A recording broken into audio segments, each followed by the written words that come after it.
All right. Whenever you're ready, Cordy. Okay. One item on your consent agenda, and that's the change order that we discussed last week to thicken the asphalt on Roosevelt Grade Road another 2 inches. In the amount of $630,000, and that will be paid for out of the overweight fees that we've collected for the landfill trucks hauling up the road. And it's for that purpose. So Gordy, with the current prices of oil right now, are you expecting in 5 years it'll only be worse? Or, when we go to do it again, like if we just let that keep building up, or like, where are we at in terms of historical average and price range for that cost? Low, we're significantly low. Okay. Yeah, we're $70 a ton. And back when I got here and there was a spike in the oil, we paid for Lincoln Street, we paid $200 a ton to pave that road. So that was the high. But was that was that 100 gallon oil though, right? When it The was, way I was expensive, yeah. yeah, Yeah, so now it's a low point again for us, so it's a good time to pave. okay. We get a lot for our money right now. On the construction side, Old Mountain Road, the contractors finished subgrade and they're putting down the crushed surfacing. And so it won't be long now until that is finished. And they're building fences and putting up mailboxes. And they don't have too many working days left, which is good because they're almost done too. So nothing new on our signs and guideposts. Still can't get signing materials, the metal posts and the actual blanks for the signs themselves. I think we're going to try and encourage the contractor to start and put up the guideposts at least, because they can get those. We're also having the same problem with signs. It's the metal fabrication parts that we're not being able to receive. So West Darland Road, they have to replace all the signs. They can't get materials for the same reason. But they'll install the guideposts, and when the signs come in, they'll put those up. But the old signs are there, so So the old signs are still there. yeah, we leave those up until the new ones replace them. So it's not a big deal. It's just a delay. Roosevelt Grade Road, the contractor finished grinding, and they're removing the drainage structures that we replaced with the new ones. And next week on Monday, they'll start paving. So they'll start paving the pre-level, and then they'll get to the wearing course. So they have 10 good days, so to pave it out. But we'll see how that goes. On the design side, Courtney Road, just getting that project ready for a November ad for construction in 22. Klickitat Path, we working on the design part on that project, and working a lot of the tough part is the coordination with WashDOT and parks. That's out of our control, and so we're working with those folks to work through those issues. Courthouse parking lots, about wrapped up with the details on the design, and then we'll sit down with the city and go over what we want to do and make sure they don't have any issues with our proposal. Maintenance side, the guys are busy patching, grading, since we got some moisture. We're hydroseeding a couple projects, Estep Road project where we built that road up with our grindings, and Pipeline Road where we fixed the drainage issue and the pavement problems. And so they'll hydroseed those. White Salmon, Glenwood shops, we're doing a lot of brushing, so we have some moisture now again. So they're mowing and brushing in Lyle, Glenwood, and Trout Lake, and then patching and replacing culverts. The new building, so where the contractor continues, he's trying to push toward paving on the 26th. So that means he's got a lot of curb to pour in 2 different locations to pave that out by the 26th. But they're pushing, they poured all the concrete around the building. So the rest of the only sidewalks and curb and gutter are in those parking lot areas. Everything else is done. So all those heated sidewalks that have been wired but exposed for a couple of weeks are now closed up, which is good. And they look good. The flooring, so we talked about the issues with the flooring. So this is the product that was installed that we had a problem with. And this is the commercial product that they want to replace it with. So how does that just scratch so easily? I mean, like, It wasn't supposed to. The finish is not how it's supposed to be. It's not supposed to scratch off like that. So it's a defective, and that's why they're gonna replace it for no cost. the company, Yeah, okay. yeah.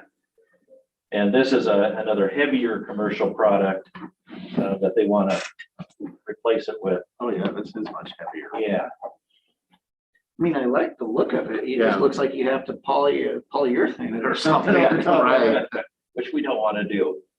So that color's slightly different, but it's very similar. Yeah, Just scrapes off. Yeah. Wow. unless, are you supposed to put it down and then buff that top off? No. Put like booties on everybody at the door. Yeah, so that's what I think the product that they want to replace it with is more than adequate. Close enough. Yeah.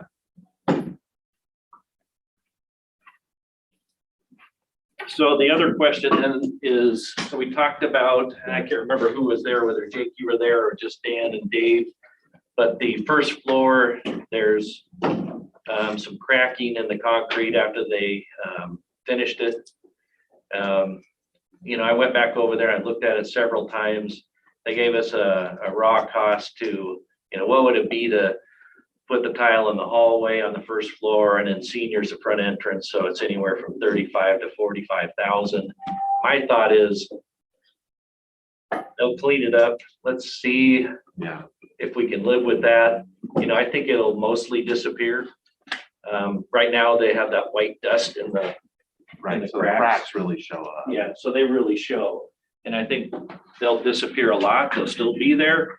But is that a big deal? We can always do something later if we find that we don't like it. Because it's in those spaces where, you know, could be done on a weekend and not disrupt business. So, I would go with that. yeah. Just let's live with it. Put some crack sealer in there, make it blue, make it look like a river's running through there. Well, that's the thing is it almost looks like it's like granite or like it's got the, Yeah, you know, that figure in it. yeah, Yeah. So I think it's, We meant it to be like that. yeah, Yeah. that's what I was gonna go with. It's supposed to be like that. Those were engineered and it is, you know, it has nothing to do, it's not compromised structurally at all. There's nothing, I mean, concrete cracks. it does. And you put control joints in to try to get it to crack where you want it to, and it doesn't always do that. No. Yeah, the concrete will be the most durable surface. Right. You know, we'll have to get one of those scrubbers probably to maintain it, but that will help keep the dust and grime out of the cracks and. Right. Yeah, I think it will look fine. I'd say let's live with it and see. And if it's, you know, later, if it's like, we're so, God, I just can't stand it, then we'll talk about it. I'm a utilitarian, you know. Yeah, yeah. As far as, yeah, it works, it's fine. Okay, we'll go with what we got. All right, so furniture, they cleaned it up last week and by Monday morning it was cleaned up. They're delivering furniture, doing that again today, and hopefully this week they'll be assembling furniture. So I think they want to start with the cubicles so that, because they have coordination with the electrician to get that electrical work in the spine of those Mhm. cubicles, and then they'll keep working through it. The one thing I got a notice from the furniture people is we ordered the stuff it's 3 months ago. The lobby furniture, the couches and chairs and stuff, and I just got notified that won't be here till March. So, you know, it'll be almost a year, and you know, will we get it then? I don't know. So they've thrown out a proposal if we want, you know, and I'm not sure that we need to, to have rental furniture in those lobbies and public spaces for $26.50, I think it is, for the duration until we get the new stuff. So that's an option. Or we can just live without furniture. What's that? For how much? $26.50 to rent furniture that would replace the stuff have purchased and will get eventually. So $2,650 Yeah, for rental for 4 months. Till March. maybe longer. I don't know. And what's the furniture, is just lobby furniture? Yeah, so there's How many a pieces? couple of public spaces that we have are the main lobby, and then up in buildings and planning it. They're outside of those conference rooms. There's furniture that goes there. And so I don't know that it's necessary to have it, but I will say, just as an observation, the furniture in the lobby at the Pioneer Center, I've never seen a human sit in. I've sat there twice. Have you? Oh, okay, I stand correct.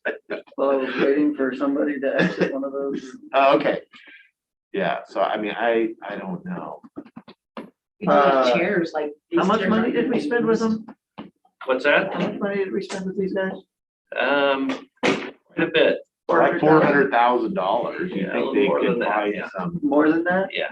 Okay, you can tell them they can throw in the furniture since they didn't deliver on time. Yeah, there you go. If they want to rent, yeah, if they Yeah. want to rent it, great. I mean, they really should. Yeah. That's an unreasonable, they didn't meet their deadline. So why are we being punished necessarily? All right. I'll- Yeah. And if not, Throw we have that out there. chairs, you can use these. Tell them it'll create goodwill There you go, Goodwill. while we wait. while we, Yeah. at least all the furniture in the building is now till March. That would be a little different. Yeah. Right. Everybody's standing up till March. So, you Yeah. get one chair. Yeah. We did actually replace one of our chairs, the guest chairs in the office. They were delayed till they didn't even know when. And so we found a chair that was pretty much the same chair for less money. And we're going with that. And they'll be here in, I think, 6 weeks. So yeah, that change worked out good for us. Let's see. They're still working on the interior frames, and the glass people are there this week to install glass in those frames that are Rayco frames that are installed. They have more to go, and Asset is wiring all the door locks, because a lot of them have those electronic strikes, so those are all getting wired in. Right now, the electricians, some of them are finishing up some of the things that need to be installed. They're testing a lot of the systems and turning things on. Same thing with the mechanical. They're testing systems and equipment, and it won't be long, we'll have the main heat up and running when they fire up the boilers in that place. So Have we had many ghosts in those systems yet, or are they firing up pretty good? so far, so good. Yeah. So far it's working out good. I'm sure we'll have, issues with some of the equipment. There's a lot of parts, moving parts in there. So they'll work through those. Let's see, moving. So I'm in the process of setting up a meeting, and we may have to have a couple of meetings. Looks like most people can make Monday the 11th. But basically, in general, we have a tentative schedule for people for when to move. Just looking at, our staff to be able to move people. I think we can move 2 to 3 offices a week, starting on the 8th of November. So health, IT, planning, and weed. We'll try and do that first week. I think IT, I know that's 4. But we're trying to squeeze IT in there a little sooner if we can, the week before, because they'll be needed on site when we move people and get things working again for equipment and computers. The week of the 15th, you guys are usually out that week at Wasack. So that seemed like a good time to move. And so that's seniors, commissioners, and HR.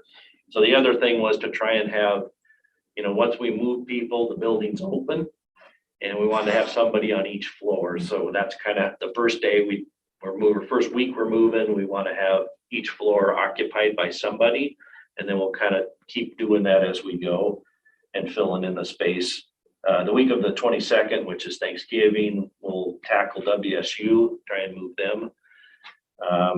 And then the week of November 29th, after the holiday, building, and then economic development, natural resources, and solid waste. And then the week of December 6th, we will move. So that should, if everything goes right, I think, everybody has to be ready for their week. We're not boxing up stuff for people, so everybody will be required to box and label their own stuff. And I'm planning on shutting my lights off and leaving, so, Right. and everything consistent. Yeah, so everything will Giant just, shred. Spread it all. that's one way I'm to go. thinking nothing. Yeah, so then people just have to unpack. The copiers, since they all have to be moved by the copy company, we'll probably bring them here a day during that week. So it's likely people will have to share equipment for that week until their equipment gets moved. But that's kind of how we're doing it. It's reasonable to get the copy people here once a week to make that happen for us. So since they have to move them all. Or people get lots of exercise, printing, having to run over to their old printer. True. Yeah, so once we get through the first week, we'll have hopefully a printer on each floor at least. Schedule, I did update the schedule, so I'm still planning on getting the occupancy permit the week of November 5th. And then moving in November. That hasn't changed. Courthouse entry. So our contractor's working on the handrail, which is the delay for getting the entrances opened up. They're gonna have the south entrance done this week. So that's really one that'll buy us an entrance. We will get this one open by the 1st of next week, the north entrance. But we're still, unless I get the contractor to put fencing up along the sidewalk and the street, but they're pretty close too. But they still have a lot of activities on the street that they're, we just need to separate the activities, the pedestrians from those activities. I mean, it looks nice, what I see, the railing. Yeah. Quite intricate, very, I guess, appropriate to the historic courthouse, so. Yeah, it looks nice. And then the lead contractor's working on that. They'll probably continue to work on the stucco repair and the painting afterward to clean up. So, but everything should be open starting next week. Let's see, we opened bids on our courthouse roof HVAC units tomorrow. That's a small work site. Don't anticipate that we'll get the units anytime sooner than the ones we talked about for Pioneer Center, but we'll see. And then no significant change or anything new on the radio project. And then I have a couple pictures of West Darlin. So if you've driven up that way, you've seen it. We've striped it, it's paved.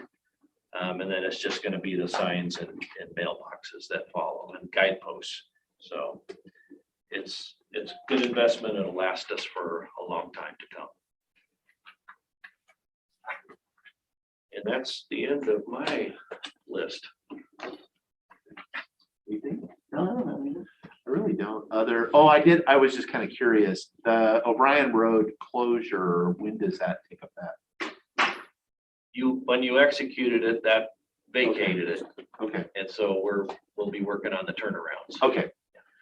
Yeah, I guess that's actually was more my question. Yeah. Was when that, because, Yeah. obviously we'll have to put up, I guess, dead end signs on because I drove by there today on my way here. Because I was kind of wondering when that, because there is there's sort of a handoff that takes place as far as that we will close the road and put up, dead end signs, no outlet or whatever the correct language is these days. And have a turnaround. Yeah, we'll probably get started in the next, probably not this week, but next week. with the signing. I don't know when the landowners plan on putting their gates up. Right. And we'll coordinate with them to put the turnarounds in. Okay. So, Oh, yeah, I'll give you an update probably next week. Okay.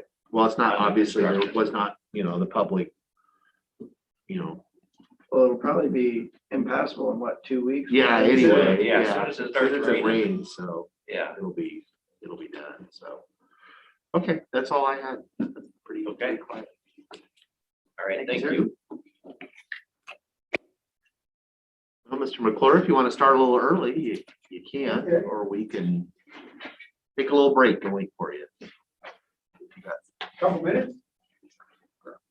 Give Richard a chance to get over here. He's supposed to be right behind me.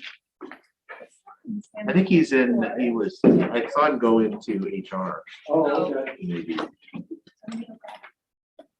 He's like me, he's like, oh no, I got time to do one more thing. All right, See you later. all Thank right, you. see you later. Glad to hear that schedule, because I'm hoping to go back and visit my mom later this month. Time in the before we move. Well, I was in your office last week. It looks ready to go. It is. Bring a shovel. Got a front loader out there. Uh-huh. It'll be good. You're one of those, it'd be fun. You've seen those programs where they come in and declutter your house.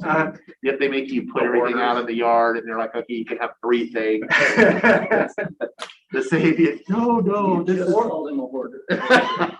Yes, I'm allowed 4 sheets of paper. yeah, 4 yeah, Good thing 4 it's- reams of paper.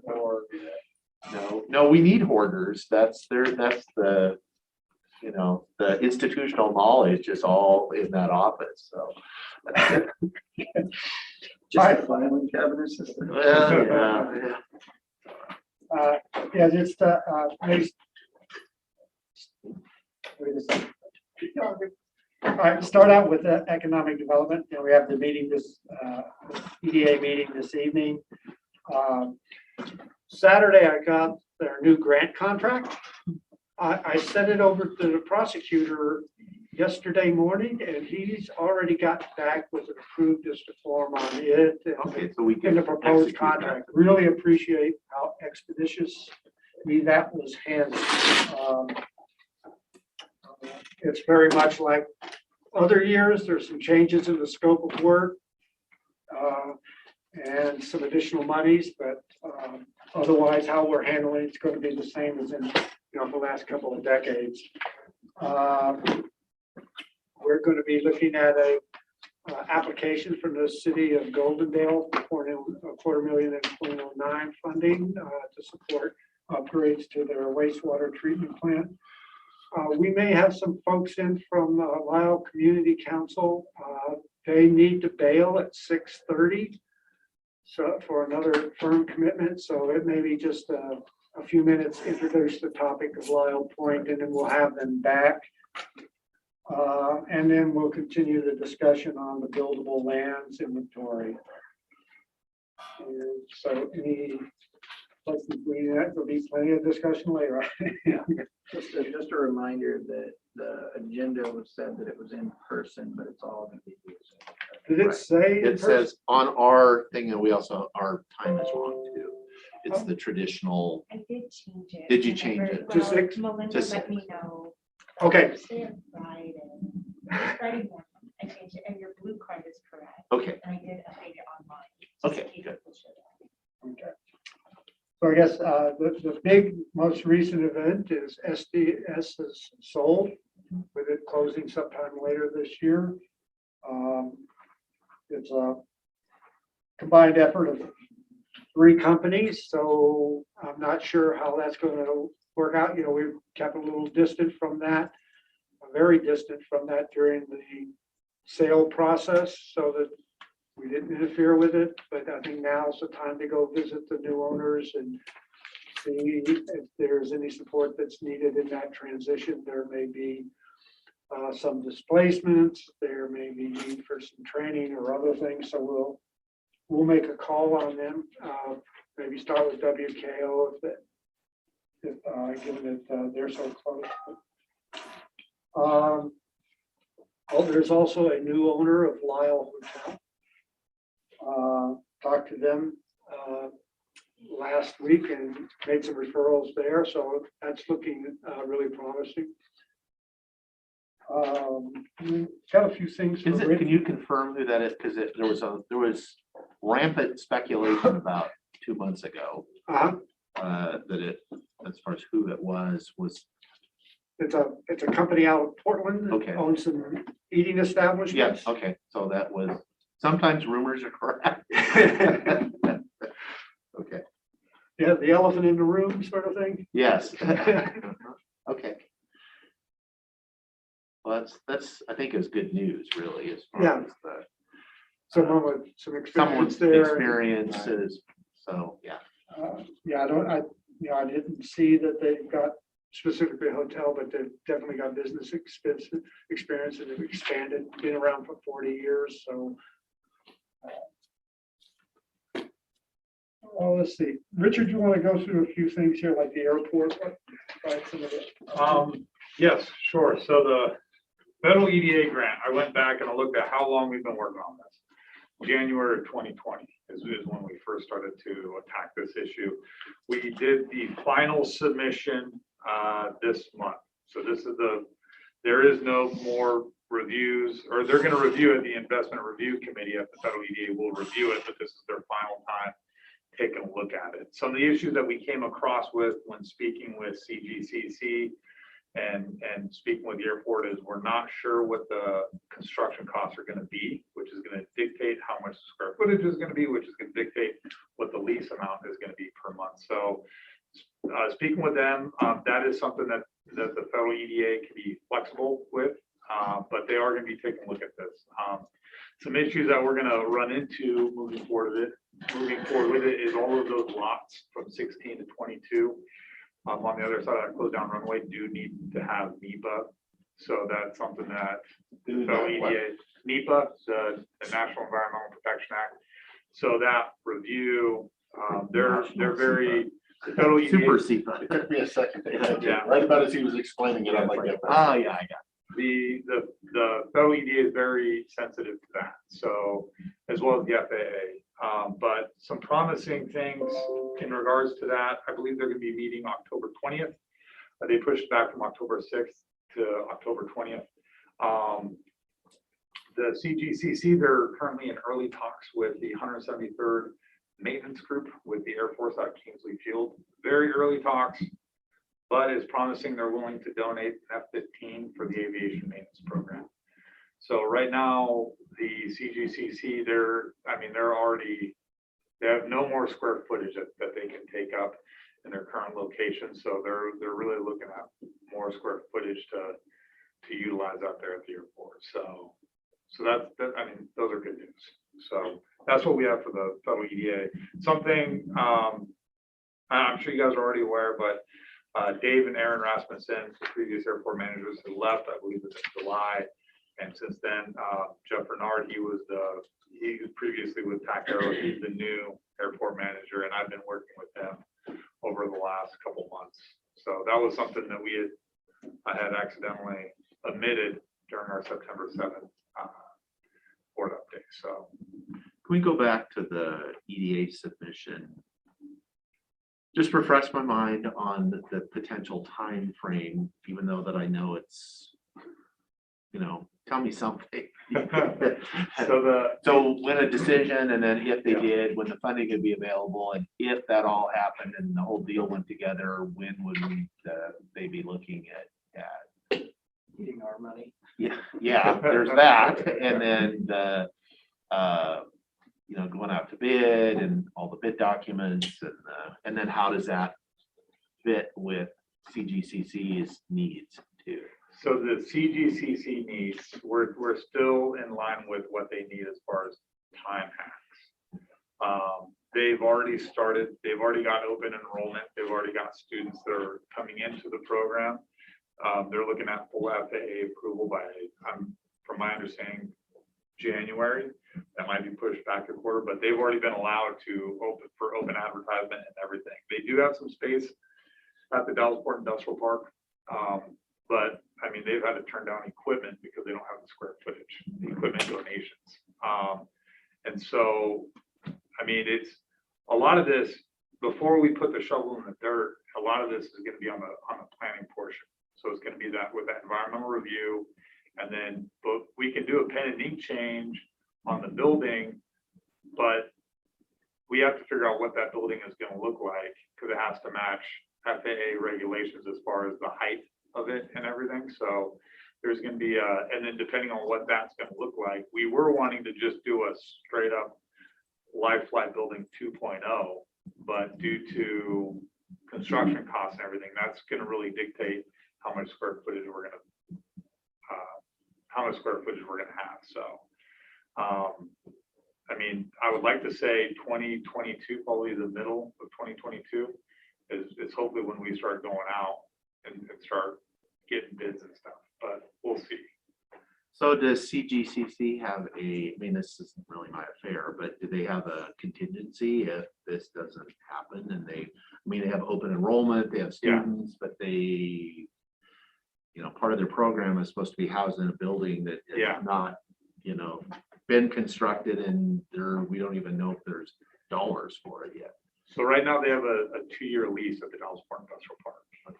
So So that's they're sort of their interim space. Yeah. Okay. They are speaking with the airport, very preliminary talks. Nothing's been decided, but they are looking at potentially utilizing some space at the airport right now. So, but they're still haggling over what that's going to look like. Okay, well, that's mostly Yeah. good news. then. Yeah, as far as the IRC, they gave us, what's promising is they gave us a soft approval if we went with lot 16. But we really wanted lot 22 because there's more economic development opportunities Right. within those other lots. And due to some different contractual issues with a couple of those lots, we wanted to try and get as much bang for the buck for the infrastructure as we could. But it looks promising. So hopefully we'll get a final word at the very latest November or December.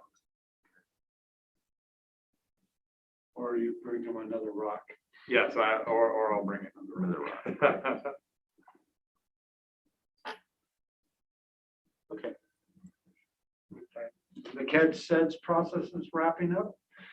Yeah, so for the Maquette says process, we do have a meeting this week. We're going to be reviewing the strategies that we've outlined during this entire year-long process, reviewing the priorities, identifying potential partners that can assist us with some of those strategies, as well as beginning to define what success means on each one of these strategies. So that's where we're at in the process. Currently, it's going to be from our next meeting is 8:30 to 10:30, I think Thursday.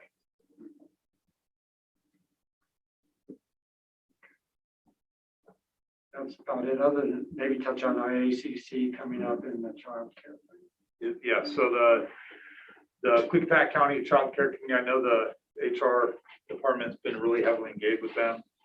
They did have the Federal Reserve Bank of San Francisco had a webinar on September 30th, which outlines different funding opportunities that's coming out of the federal level, specifically investment in early child care and learning facilities. And speaking with some different folks from the Child Care Committee, we're still looking at different funding opportunities that we can pursue to help keep this going. So we didn't just end it with a $100,000 grant that we had obtained from Commerce, where we came together with that study. We're trying to move forward with it and keep that ball rolling. For the IACC conference, that's going to be from October 19th to the 21st this year. It's going to be virtual, and that's going to be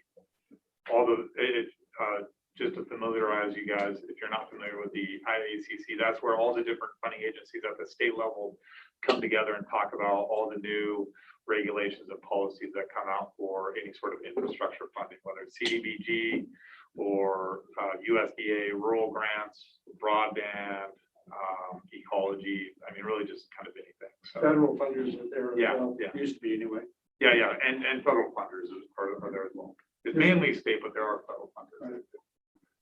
And if we had a specific project, and it's a little late, given that that's the 19th, but the interagency coordinating committee meetings are a good place to bring a project and say, okay, who's, not unlike the REDS process that we had, only is focused on one project. Or, everyone that might be able to take a piece of this, get in a room with the project sponsor and go through their projects and see if you can find that matches for dollars. Okay, so that's sort of what I had on economic development, unless you've got questions. Is Whitney on the line? Can you tell? I didn't see her. I thought she was. Yeah, I think she's working remotely. She's there. She's there. All right, cool. All right. Well, maybe I'll just turn over, let Whitney go through the list. I've got her outlined here. Whitney, could you do that, please? Sure. Can everyone hear me okay? Yes, you're fine. Okay. So we are all set to begin well monitoring for our fall well season. It'll run throughout October. Overall, we expect to see pretty low water levels given the dry summer that we've had and the dry spring that we were coming off of. We've heard from several well owners about having low water levels in their wells or springs on their property being dry. So no surprises, but this is kind of across the county. I also reached out to several well drillers, and they've been fielding calls all summer from all over the county about low pump rates and some requests to deepen wells. So it's a dry year, we know that, and so we expect to see those results reflected as we're out and about monitoring. In general, just talking about the drought, much of the county is still in drought according to the Federal Drought Monitor.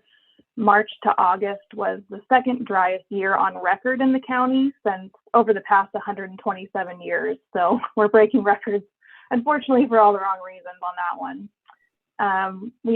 It is projected to have a slightly wetter than average winter, but we don't expect to see enough precipitation to get the county out of drought condition, especially on the eastern side. So we expect to see a decent snowpack, but overall precipitation won't be enough to get us out of drought conditions. Any questions on well monitoring or the drought? Whitney, what was the first driest year on record? They didn't provide that information. I've been trying to go through their records or to find that info, but I don't have that available, unfortunately. That was my only question. Thank you. Any questions? Okay. Go ahead. Other updates are on Dry and Butler Creek. We've been working with ecology in the Central Klickitat Conservation District. We have settled their cultural resource review questions and have gotten permission to move forward. It took a little bit of time, but Lauren over at CKCD was really great in working with ecology. So our plan now is, right now we have stream gauges in the stream that are collecting data, but last year during high flow events, they got knocked out. So our plan is to drill and install a more resilient gauge that's mounted to rebar so that if we get high flows again this winter, we won't get the gauge knocked out and be in the same situation where we don't have data for a month or so. So Whitney, the water year started on the 1st. It started, so there's a gauge in the stream collecting the data. There'll just be a transition period once Lauren's able to drill in the stream bed and get that rebar mounted. Okay, so we'll have a full year, water year. Okay, good, thanks. Yeah, this will be our first full water year after a couple of missteps. So we're excited to get that data.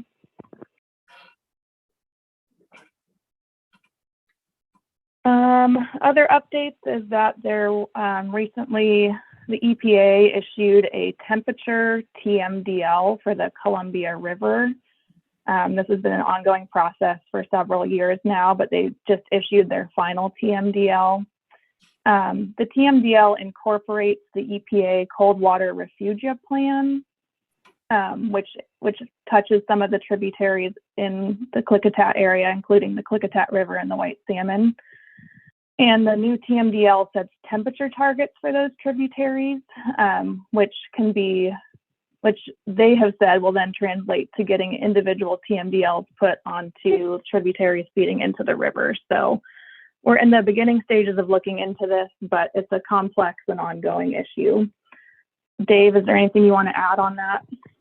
No, they didn't put it in the review draft that was out for comment. This is the final on that the total maximum data you load, which is a rule for the Columbia. So no more comments. Perhaps people will appeal, so we'll watch that. Something this big is likely to get appealed. So we'll see what's going on there. Dave, And I think I touched on it last. would we, rather than doing like a TMDL for the white salmon or something, would we try some straight to implementation to bring some funds down here to do some good work, or what is the step? We'll have to see what, we've not talked to ecology. Have you talked to anyone at ecology on this yet, Whitney? Not yet. I mean, the TMDL just came out 2 weeks ago. So I know now the states are the ones coordinating and setting the implementation plan. So there'll be a lot of chatter about it coming soon, I'm sure. Yeah, so I need to talk to ecology to see what they're going to do. I'm not sure how they can move forward with the TMDL without some rule changes in ecology's water quality standards, their use-based standards. The white salmon, for example, is under a 16-degree temperature limit, which it meets.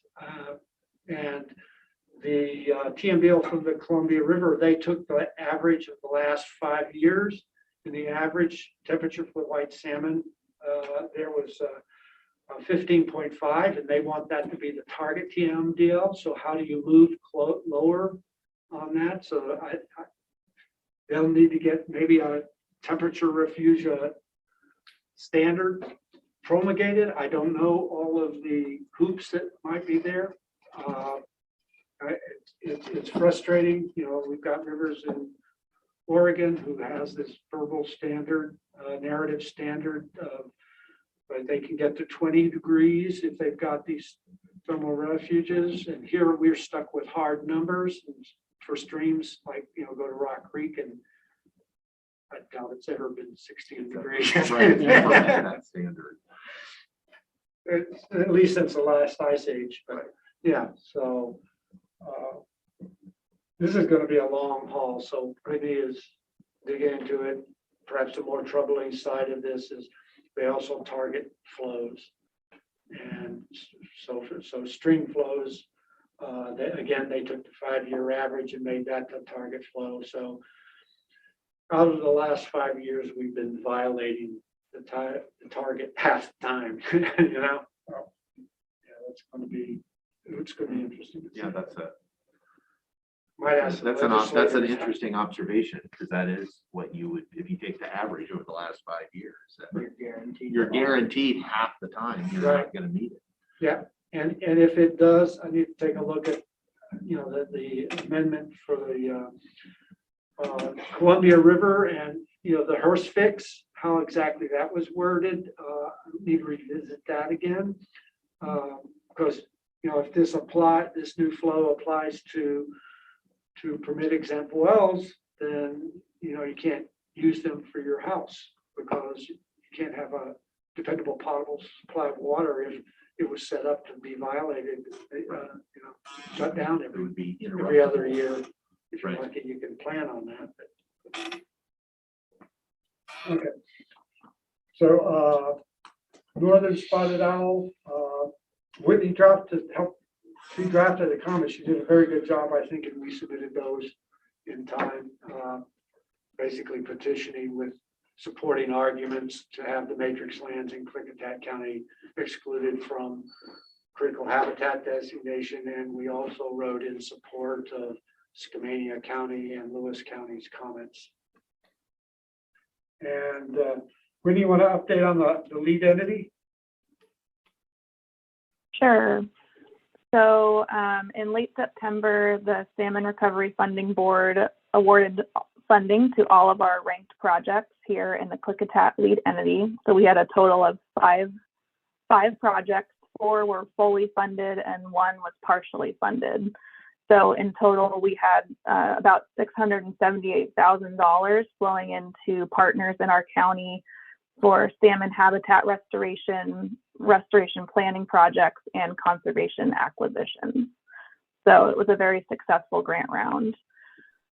I'm also working with project sponsors to develop a planned project forecast list for the next 4 years, which I think that started a few years ago, and this year an update is due. So look forward to sharing that with you when it's developed. Can you, Whitney, can you elaborate? Can you remind me the projects that were submitted and what got funded? I mean, everything got, Sure. 4 of the 5 got full funding, 1 did not. But what are the 5 projects? I think you've told me before, but I'm getting old, I guess. Happy to refresh you. Thank you. So eastern side of the county, the Central Klickitat Conservation District got funding to design a fish passage project for Pine Creek, which will be a big ticket, a big money ticket to actually implement. But the first step is getting a refined design. In the Klickitat Basin on Snyder Creek, Mid-Columbia Fisheries and Yakima Nation got funding to design habitat restoration projects in the Klickitat Mill area. So for that channel that runs through the Klickitat Mill site. And then that Mid-Columbia Fisheries and Yakima Nation also got funding to implement a habitat restoration project on Rattlesnake Gulch, which is a tributary that feeds into Swale Creek. It's about half a mile up to Swale Creek, and they'll be removing 2 undersized culverts and replacing and removing a small earthen dam to improve steelhead habitat. And then moving over to the western side of the county, Underwood Conservation District got funding to develop a conservation plan for the stretch of the white salmon between where the former Condit Dam was and Buck Creek. So essentially developing a plan for how to improve and protect habitat for salmon in that corridor for the future. Is it not? And then the partially, sorry, what? Wasn't that for the conservation for the purchase of the easements or whatever, or the property? Not a conservation. Yeah, so Habitat. at plan, what they might do. So evaluating opportunities for acquisition or easements, with the thought that at some point Pacific Core is going to divest of those lands, and they want to be prepared to help protect the land for fish into the future. And the partially funded project was for Columbia Land Trust, and that is to purchase a portion of or parcels from SDS, or the future owner of SDS, in Upper Rattlesnake Creek. Okay, thank you. Mm-hmm. And other than that, we got a heads up from WDFW. They've got some information posted on their website about it too, that they're updating their priority habitat and species maps, PHS maps, for shrub step and the east side step. We were warned to expect pretty big expansion of those priority habitat areas throughout eastern Washington, including Klickitat County. So we'll see what that means. And I don't remember them ever asking. I mean, it gets frustrating that they do this. You know, years ago, I would go down in Vancouver when they're updating the PHS maps and sit down with Carl or whoever's working on it and see what they're doing. Get a look at the underlying data and information they're using to do it. Why it's appropriate. This, that I wasn't aware this was happening. I might have missed it.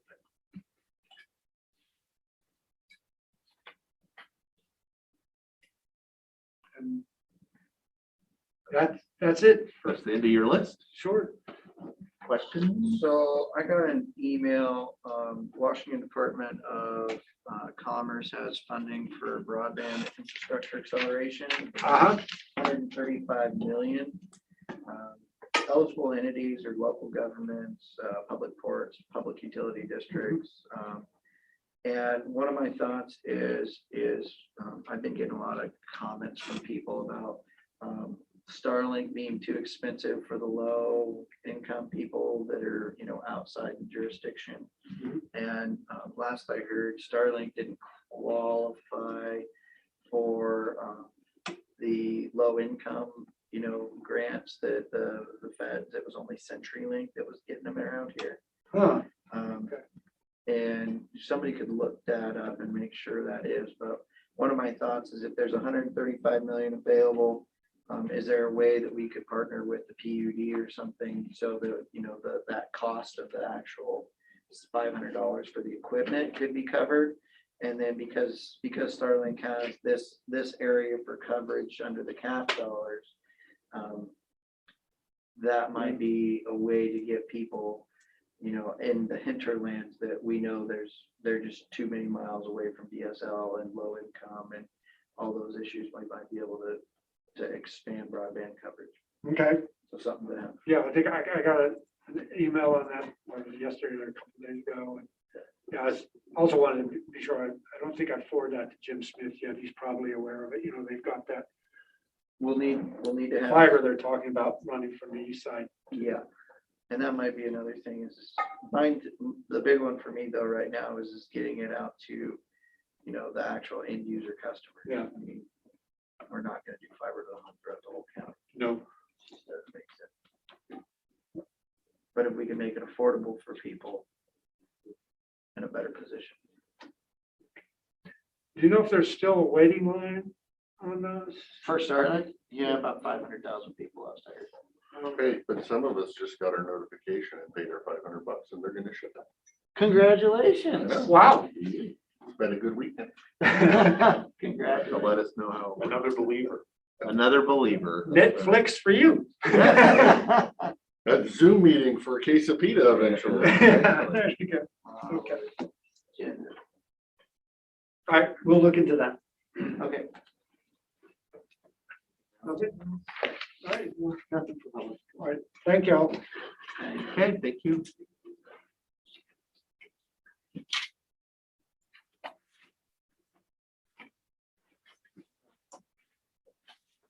Yeah, you'd think that they would qualify for something if they're getting some of those dollars instead of CenturyLink now, for what, are they cap 3 or?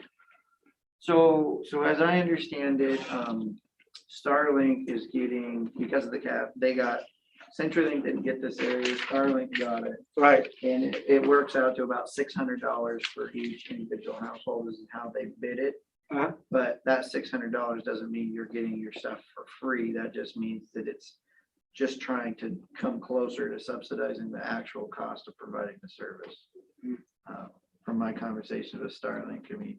In other words, your rates might not go up Huh? as soon as anticipated. The what? So in other words, your rates may not go up. As quickly as possible. Right. But I mean, they're burning a lot of cash. Yeah. Yep, a lot of bread boxes up there. All right, thank you, sir. See ya. Thank you, gentlemen.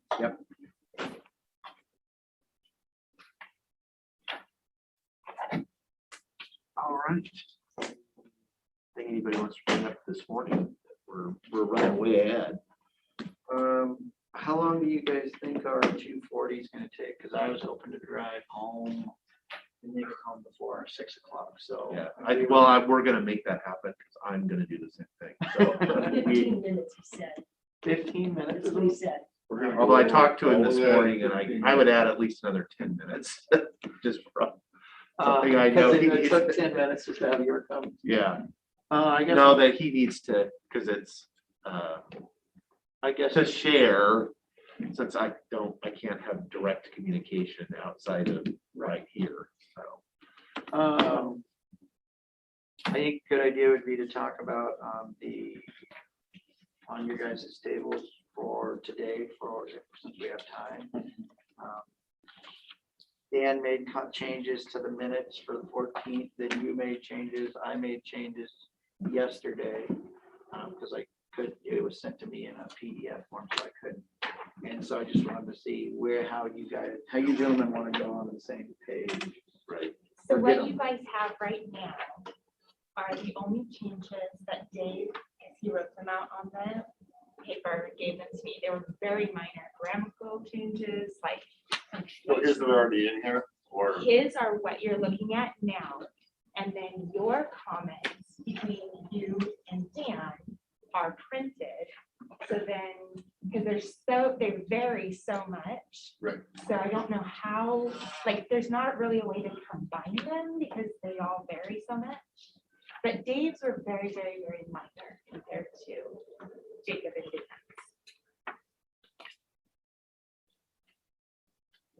Go through them one at a time, so I think.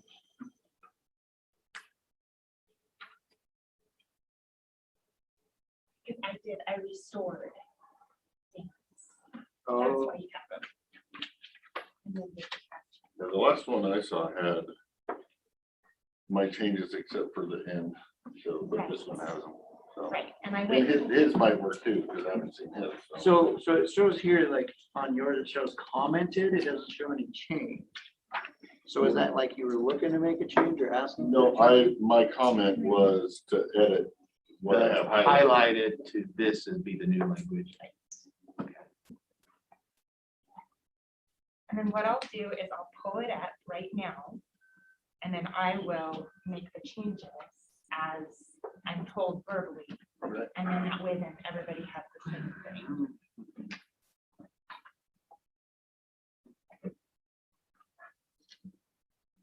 Executive for citizens, cost.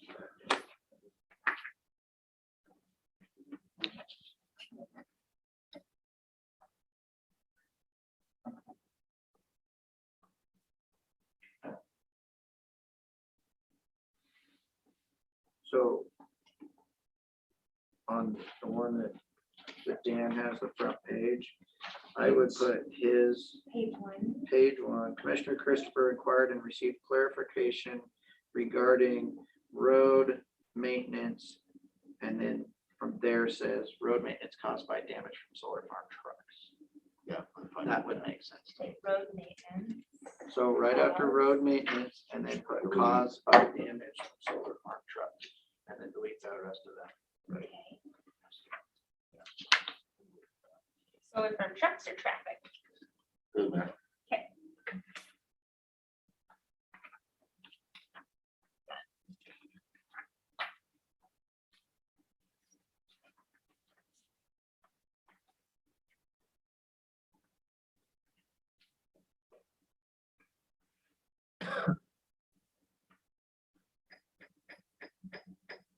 And then the page two, Dan wanted to delete it. So I'm looking at yours just to see if it's just easier that way. So give me a sec. I'm assuming the red means That's what I changed it to. right there. So you use strike throughs and, you know, Underline.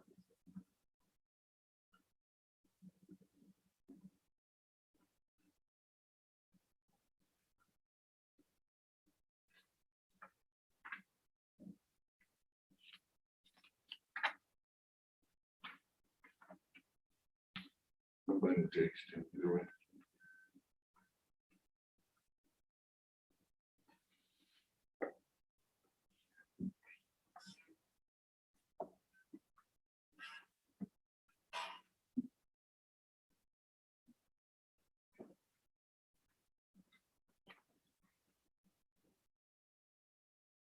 Okay, I can live with that.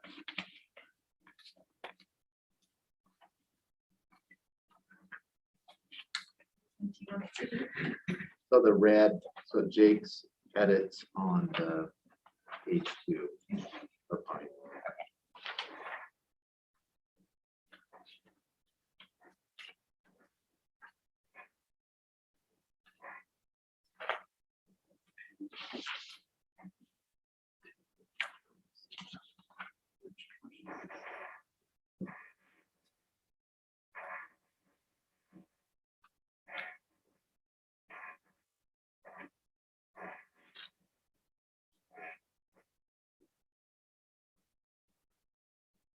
pending the first one, Commissioner Christopher. Actually, we're not done with that. We still have the top of page 3. Oh, I Which thought is that the was bottom what of I was page 2. Yep. Because we have his comment 3 and your comment 3 are not.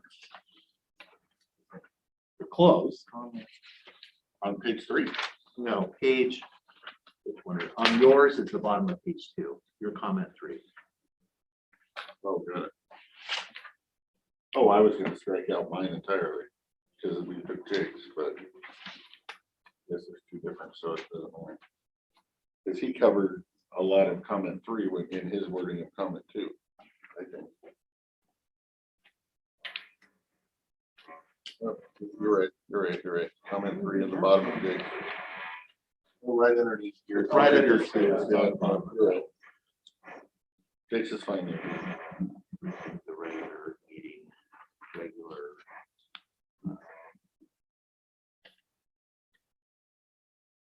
Yeah, I'm fine with that, except Should we for strike out agenda? or resume the regular. You have to strike the. I'm fine with meeting agenda. You want to Sorry, strike it up? resume. The old, because it would resume the regular, the meeting agenda. So you strike up with the, The, is all. resume the regular. Regular meeting agenda. Got it. You got that? Got it.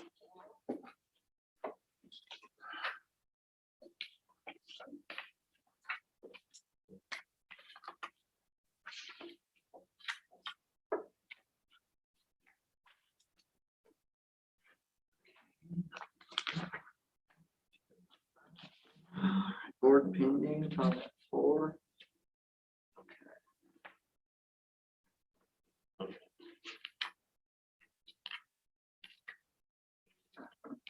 I'm fine with that.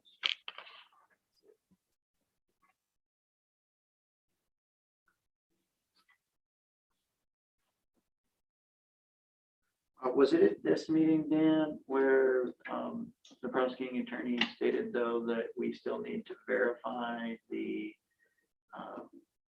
No, I think that was Or was that later. an email? I think that was an email. Okay. You needed to verify what? That it's not a felon that it's being sold to. No, that was a, That was an email. we did this and then we asked for a legal opinion. when we did And that. that's where that And was. then that came back with the legal opinion that I still don't understand. Okay, so that So would be that's the just next fine. line before. Yep. Okay, I'm good with, yeah, your comment 4 looks fine to me.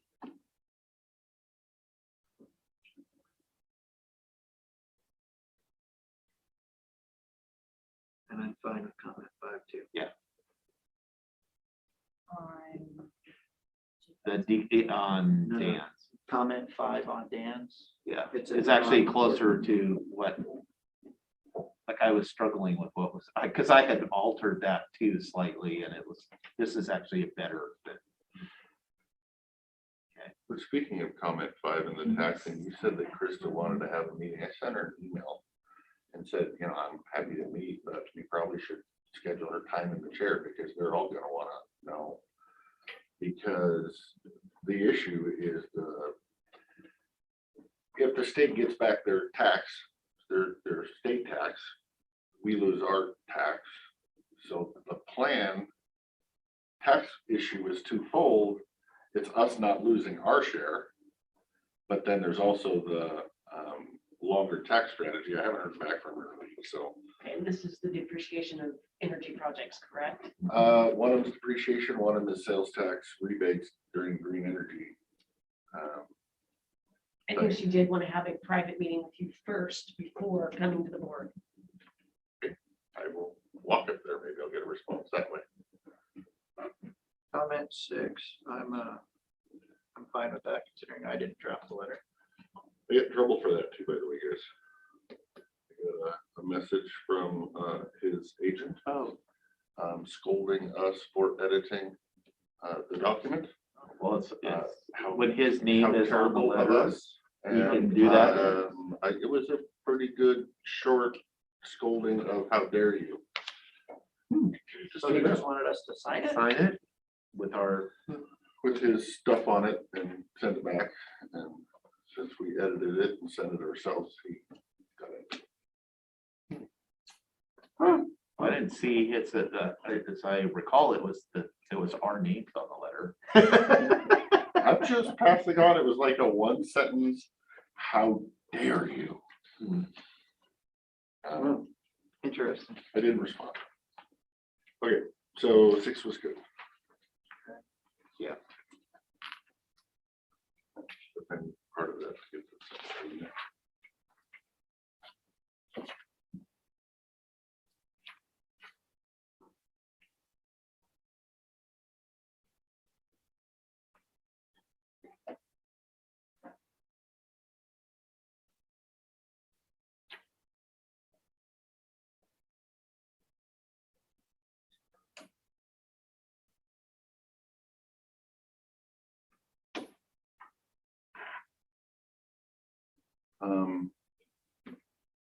Jake, on yours, if you want to back up a page, you have Commissioner Anderson chose. Strike through did not remove himself. You need a 2 in there. Chose not to. Yep. Remove himself.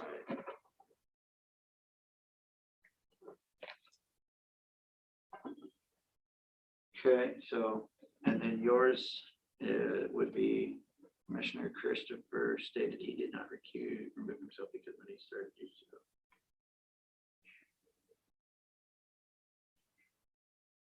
And I'm fine with what you wrote for your comment, 8. 8. We'll have them both. Yeah. Yeah, that's fine. And I didn't know if you wanted something there. You get that, Amy? Yeah, sorry, because now you're going in between the two of them. Right, well, there's both, really. So the part about me comes off of mine, the part about Dan's comes off of his. Okay, Commissioner Christopher stated. okay, okay. Okay. And they didn't change the, or add the 2. Yep. Oh, and then don't forget Okay. to add. the word I will make sure I'll service. go there. Work for all you guys? And I can do this in the future if you guys want to. That way then it's just, if I send them out and then you make your edits and you send them back, If I can there's, print them off with the changes and then submit them to you guys. as far as I'm concerned, if it's kind of like this, we should probably do it like this. If it's just how we reworded the solar truck thing, Right, pick one that works. Okay. Go with it, okay. as long as it isn't. When things hit the news, getting. When things aren't individual, we might need to sit down and do it this Should way. I If we're do the just next- dealing with general wordage, I don't care how it's worded. If they got one that's better, it's fine. It's where did you work? Hey, depends on what the definition is. I think the next 2 meeting minutes, probably I'll do that. Because you guys are actually making statements and you're actually asking for them to be noted. So then if I do that, I want to make sure that, you have an opportunity to review them. And When, any other when people we can make a see them. statement that says, this statement is for the record, usually the best thing to do is watch the video and make sure that it's the same way that it was stated. I have, but then it's been changed even after that. And so I just want to make sure that everybody sees that. However,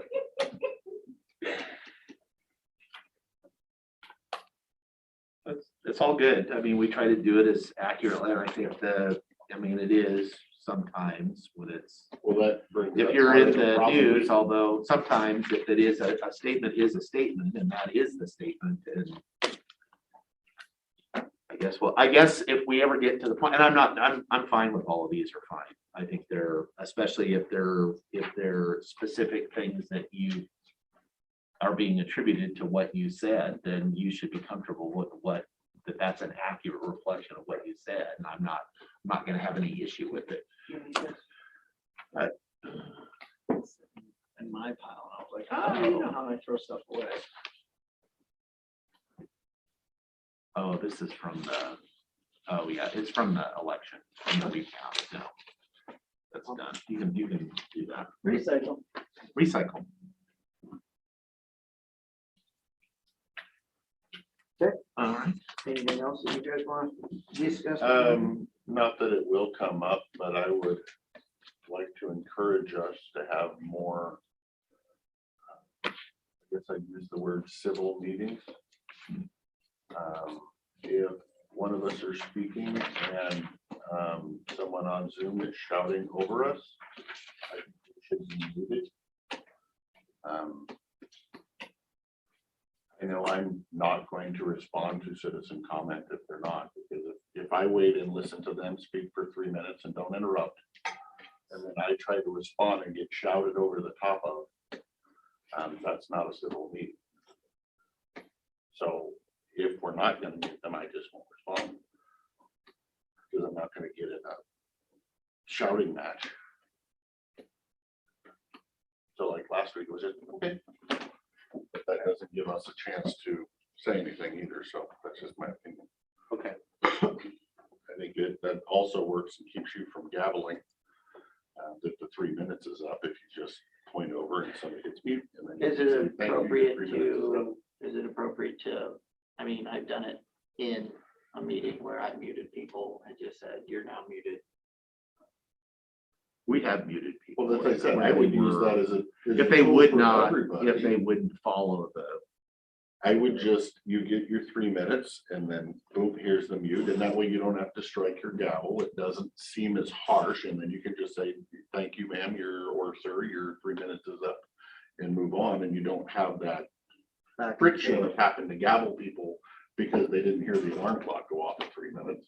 But then they're also now muted. If you make a comment, they're not screaming back over the top of you. So that's just my personal opinion. Well, if you mute them and they're still talking, then when you're speaking to them, they ain't gonna hear you. Because they're still Right. talking. True that. yeah, I'm fine with, I'll keep it the same way where I will, when they're 3 minutes up, I'll get their attention. And if I have to gavel them, that's fine. I will, if somebody, I would, in my own mind, I would only reserve the muting somebody if they're not following the rules, if they are, where they are talking back over you and it's turning into an argument, then that's what we've done in the past where they just are non-responsive, they're not gonna comply, where they're really having an argument. I'm just thinking last week there was 2 of them and they both just kept going, so I stopped talking. So if that's, however, Well, I will do my best to try to have a civil meeting that follows the rules, and we will all get our chance to run meetings in the future. So Well, you can always, Dave, you can always point to Lee or I, and we can press the mute button if it's getting. that's all I was asking. And there's been a couple that way too. where yeah, right. it's Said please not mute them. They just won't, and Listening and you just mute them. It's unfortunate that we can't have a civil conversation. What happened to civil society? Well, and I think because that happens, the others see it and then they think it's okay and then they do it. So we're encouraging, I hate to say the word bad behavior, but uncivil behavior. If we keep this up, we're not gonna be the most watched show in Klickitat County from 1 to 1:30. Yeah, I'm fine with that. another thing, and I thought about this a lot over this last weekend, is we could go back to just recording action. It'd still be live. It's live if they want to watch it. But the only thing, it wouldn't be available for someone to watch after work. I'm talking the recording part of it. If you had it live and you only recorded action items. I don't know, I personally think with the way things are going and as we're continuing to become less civil and that people are attributing statements and making stuff up, the recordings are gonna be a thing that you can at least go back to and say, this is what actually happened when, the rumor mill of Goldberg is going. Yeah, while we were mandated by state law to do Zoom, it's probably best to have the recording of the whole Zoom. Once COVID is over and you're not mandated by state law to do Zoom, we will probably have a discussion and a vote on whether we're continuing to do Zoom. It has been a good tool for for people to have access that can't actually be here in person. I will say that when I ran for commissioner, I ran stating, I want transparency and people to have access. And so I'd be a no vote for taking Zoom away for sure.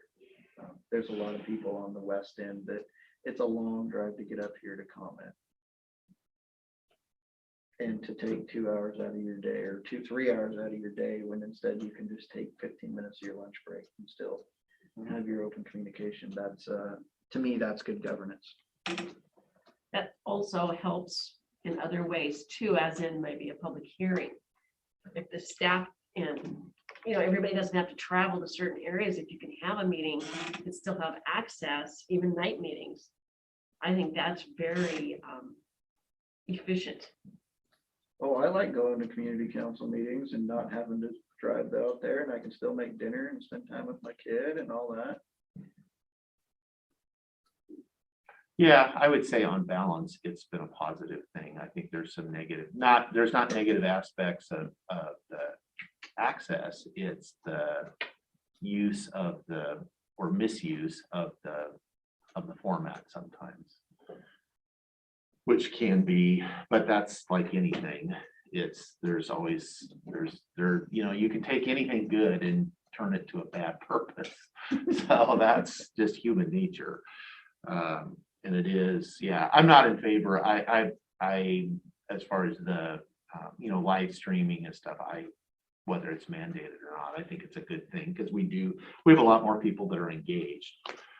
The question is going to be and we'll have a discussion about do we archive every minute of every day of every utterance or not? I don't know. Well, I think IT needs to be brought into that discussion. Right, because there's We're gonna some, be storing a lot of metadata and Right. there's gonna be a cost to it eventually. And like the budget discussions and all that, like our Thursdays, I don't think we need to really record that. I mean, can be tedious. What about the morning workshop sessions like now? Should we only record in the afternoon, the business agenda portion? See, that could make sense too, because you're burning video recordings by a public works update and then whatever else we have on the morning workshop. It's still. I would like to hear from some of the citizens, because I mean, those public work updates are really good and some people actually watch those to know what's going on. Right. But do And they I'm sure- watch the recording later to get that information? Well, I mean, they might be tuning in live, but I don't know that they're actually watching the recordings. can we see how many views we have on each recording? I don't know. On our thing? You can, but I don't know that they're fast forwarding through the morning session here in the afternoon. Unless you broke it down into 2 recordings and did the morning and then ended it. This is recording number 1 for the day, and this is recording number 2. Then you can watch you the can page watch views to see who's actually watching. Does anybody care about the morning workshop? But that would be the only way you'd be able to determine it, really. So So one, on the note that you did ask about bringing IT into the discussion is we are currently out of room being able to put the meetings on the website. So they are looking into that. Well, that's just didn't add 7 years right. Wow. of back storage data to that, and we could be running into a problem. Well, I think that's I think it's reasonable to balance the economic impact, the budget impact to the county to the actual benefit and the use. If there's one person that's looking, at the workshop session, is that necessarily a good use? So would that be an resources. okay thing that you guys could go with, is break the meeting up into 2 parts? So you have the morning workshop and then you have the afternoon, and we'll give it till whatever, a month, 2 months, end of the year, whatever. Look at page views and decide whether we want to continue recording the morning workshop. Well, right now, the morning workshop on the 14th had 195 views. The workshop on the 9th had 115 views. Were they broken apart between morning Yeah, and? so on the Okay. 14th, the morning had 195. Of course, the afternoon, which was a little contentious, had a 927 views. Right. So we are the best. Oh, so we How are, many- so there How is a many way people to clicked on the differentiate. morning one? Well, only if she recorded it. Okay, well, so that's why I said, so So Oh, they would do it on a meeting that but the wasn't that workshop two-sided. on the 9th, right, which would be a Thursday, that had 115 views. So you're still getting 115 views for your workshop. So that's quite a. It's hard for me to watch them a second time, but I don't like hearing myself speak. But like the 10th, our actual commissioner meeting, there's 572 views versus our workshops, there's 164, 216. Well, let's go back though and look at, 6 weeks ago. Okay, Or 6 weeks ago. we're even still- that's not totally. Are you accurate. saying that the budget workshop had 150 views? It was on a Thursday. So that's an awful lot of people for a budget workshop. So if I go back to 5, But 30 of them was 518, Well, I don't know if they watched it later via recording. 518, we're still running between 300 views on our commissioner day and 188 views on the workshop. Wow, that's really surprising. Okay, somebody. Somebody's watching. So, what happens, like, I go back and I can only go back to 7/6.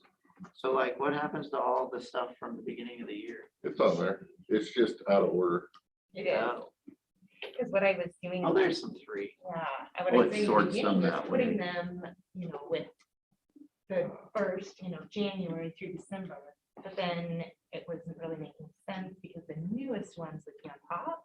So I decided to just leave it that way. And But I switched it halfway through the year, so it wasn't. I know because we use Google, Rob's looking into the YouTube side of it, and then it could all be stored on YouTube's rather than on our own county servers, and then it would be faster for people.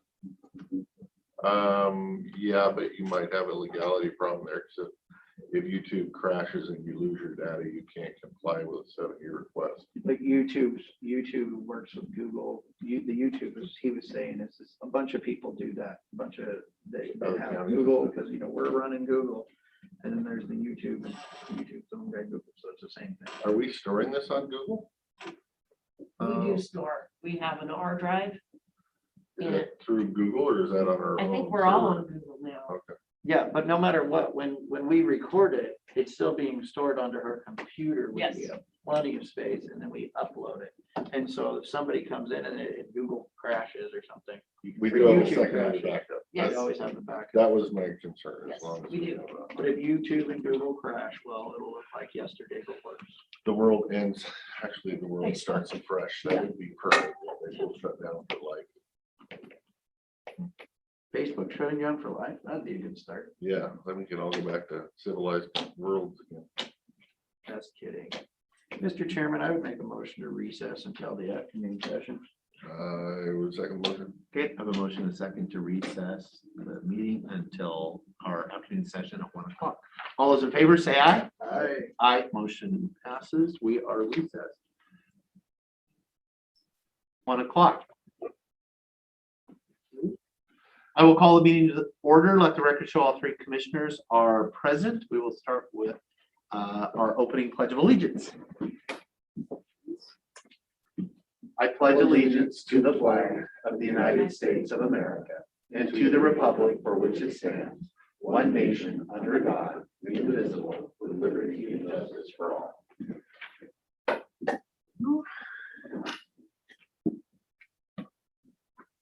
Good. Mr. Chairman, I would make a motion to accept the business agenda. Second. Okay, I have a motion and a second on the business agenda. Any discussion? Hearing none, all those in favor say aye. Aye. Aye, motion passes. I don't know if we want to approve the minutes of the 14th with our I'm fine with it. edits. Mr. Chairman, I would make a motion to approve the minutes of the 14th as amended. I would second that. You have a motion and a second on the September 14th minutes. Any further discussion? Hearing none, all those in favor say aye. Aye. Aye, motion passes. Which brings us to citizen comment. This is an opportunity for folks to comment to the Board of Commissioners on items that are not on the agenda later in the business that's not on the agenda later. I would ask folks to limit their comments to 3 minutes. We have people in chambers and online, so we will alternate back and forth, but I will start in chambers first. Yes, ma'am. no, actually behind you. Yes, ma'am. You have a clock? I do have my clock. All right. Go ahead, as far as if there, because someone did request that they had a 6-minute comment that they were gonna split between them. And so that seems reasonable to me. So Would you both come forward So then, that we can get you on the mic. on the mic, please. Yep, that'll work. Go ahead. Hello, my name is Nicolina Roth, and I live in White Salmon, Washington, and I'm part of a group of people submitting a petition today that we've titled Klickitat County Residents for Health, Safety, and Fair Representation for All. While we only began collecting signatures 5 days ago, we have approximately 230. Our county and country are at a critical place due to many crises, but at this moment, mostly due to misinformation and the sowing of division. What we need from you is leadership. Leadership that brings people together to work for the well-being of all of us. We are here today to ask you for unity in our county, to work for all of us, both the east and west sides of the county, and to work so that all residents of Klickitat County can experience health and safety. And what follows is the petition. I'll begin and Becky will finish. At the September 14th Klickitat County Commissioners meeting, Washington state public meeting laws were disregarded. Law-abiding citizens on Zoom were removed. County staff left the room in fear for their safety, and unlawful, threatening, and potentially dangerous citizens were allowed to control our county business and commissioners.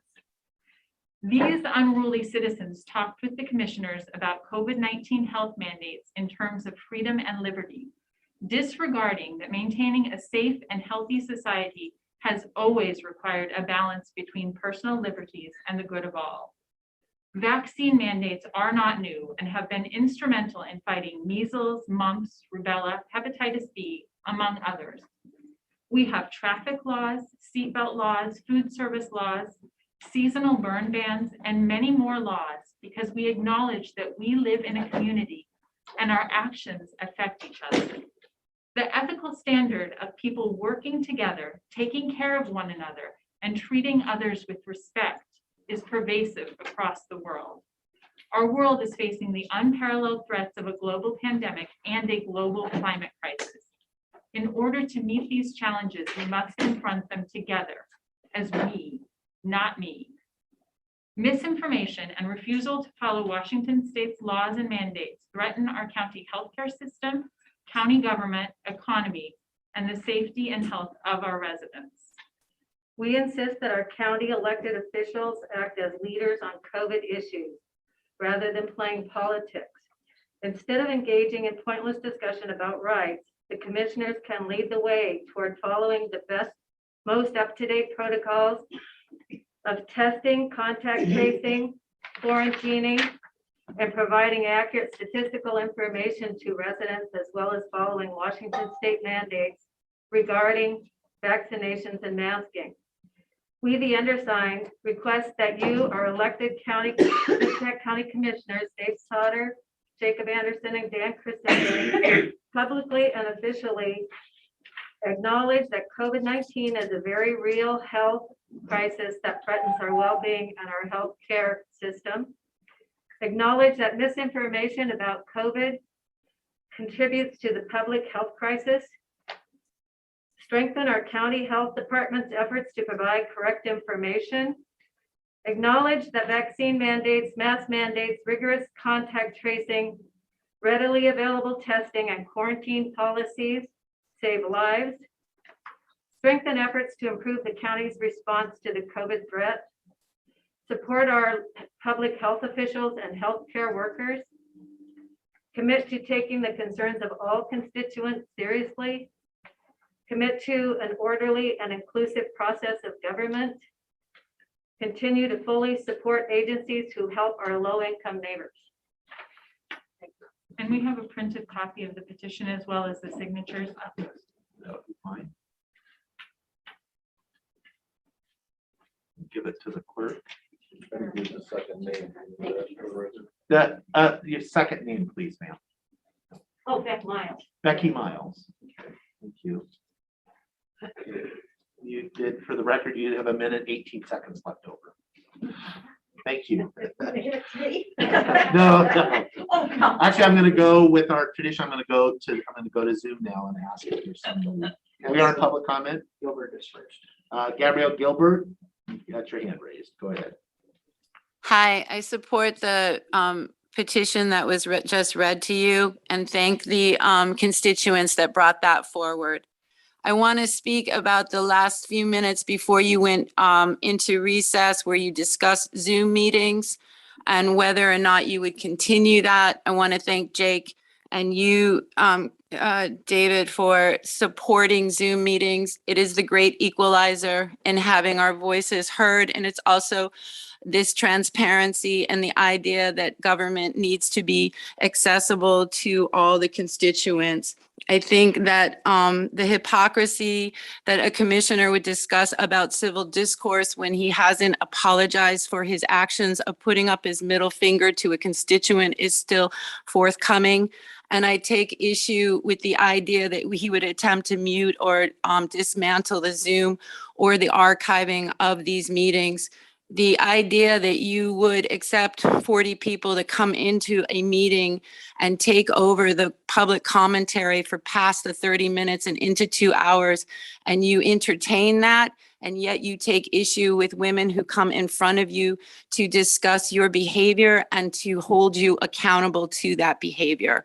And that is where we want to keep Zoom open and open comment and not be muted and not be silenced, and that it is important for all government that it is transparent and that the people have access to it. Thank you for your time. And what's more, I wanted to make quick note in the article that Dan Christopher accused 2 people of orchestrating what happened at the meeting that caused him to lift his finger. He is responsible for his actions and no orchestration ever was planned, or there was no idea that he would respond in the way that he did. And that falls solely on him. And as an adult, he should take responsibility for that. I appreciate your time. Thank you. Okay, no, actually, yes, if it's, Me? yes, it's your turn. You sure? Sure. Well, we can please have your name for the record. please. Candy Magnuson. I don't have to be here, but I'm here to help my neighbors and my county. The same county you're supposed to be helping, okay? I have a farm. I could put solar panels up, but I couldn't do it to my neighbors. I'm situated with houses around me. I couldn't do that to them. I love my neighbors. We get along good. People say, okay, that's their property. They can do anything they want with it. Well, as a realtor for 27 years, I've seen a hell of a lot of court dates, people going to court and suing each other. And it was usually on land, borders, on land and water, okay? So don't tell me that you can do anything you want on your land without being sued, because that's not true. There's no secrets in Goldendale. Believe me, there isn't any. So I find out there's at least 900 acres south of Goldendale now that have signed up for solar panels. And it's like cancer. It's going to keep going, guys. So if this goes through, we don't stop it, you're going to come up Mary Hill Grade and you're going to see our beautiful, beautiful valley that we always look at when we come up with solar panels. There's not going to be any cows, horses, whatever. No wheat, no hay, nothing. And if you don't think that don't affect everybody else's animals and hay and wheat, it does, okay? So I want to know, when my neighbor down the road, the Mary Hill Winery wanted a boundary line for him. He was a farmer. If they could have more land. He said, sure. I got a letter. I'm half a mile down the road. I got a letter telling me this. You guys send out letters anymore telling you what's going to happen to us? That's what I'd like to know. I want to know the secret crap out of here and start telling us what's going to happen to us, okay? Thanks. Mrs. Magnuson. Ms. Magnuson. I'm gonna go back to Zoom. Is there somebody on Zoom? Raise your hand, unmute yourself. *6. Do you see anybody? I am not so much. Okay, I will go back to the room. Yes, ma'am. Please give us your name, if you would, please, for the record. Good afternoon. My name is Gigi Pomerantz, and I live in White Salmon. I'm a retired family nurse practitioner after almost 40 years of practice. As a nurse practitioner, I've always stressed the importance of prevention with my patients. It is both much easier and less expensive to prevent an illness rather than treat one. That is why we encourage people not to smoke, maintain a healthy weight, and to get regular exercise. It is also why the state mandates immunizations for all children attending school in accordance with the conditions of Chapter 246-105. A child is required to be vaccinated against or show proof of immunity for the following vaccine preventable diseases before attending school or a child care center: chickenpox, diphtheria, German measles, Haemophilus influenza B, hepatitis B, measles, mumps, pneumococcal disease, polio, tetanus, and whooping cough. This is what public health is about, keeping all of us well by preventing the spread of communicable diseases. Governor Inslee has mandated COVID-19 vaccines for all state employees, healthcare workers, and educators at every level. Thank you, Governor Inslee, for being concerned about the health of the citizens of Washington. In addition, the governor has mandated the wearing of masks in all public indoor settings to prevent the spread of this deadly disease, especially amongst those who are not vaccinated. The unvaccinated make up 94% of all deaths in Washington from COVID from June to September. While you all have been arguing against masks and vaccines, an average of 14 cases per day were reported in Klickitat County in September, a 17% increase from the average 2 weeks prior. Since the beginning of the pandemic, at least 1 in 13 residents of Klickitat County have been infected, a total of 1,664 reported cases. Sometimes that number doesn't seem so big, but we're not that big of a county, 1 in 13 residents. Right now, Klickitat County is at an extremely high risk for unvaccinated people. September was the month with the most reported cases in Klickitat County. And there are no ICU beds in Klickitat County. That means if you get very ill from COVID, they'll transfer you to Yakima or across the river to Oregon. The danger and the cost of such a transfer is more than any of us would want to bear. I urge you, the Board of County Commissioners, to publicly state your endorsement of Governor Inslee's vaccine and mask mandates for the safety and health of all the citizens of Klickitat County, and that you demand that these be enforced by both the Board of Health and the Sheriff. Thank you. I'm going to go back to Zoom now, if there's anybody that wishes to provide public comment. Raise your, I have Luke Throop, you have raised your hand. Go ahead.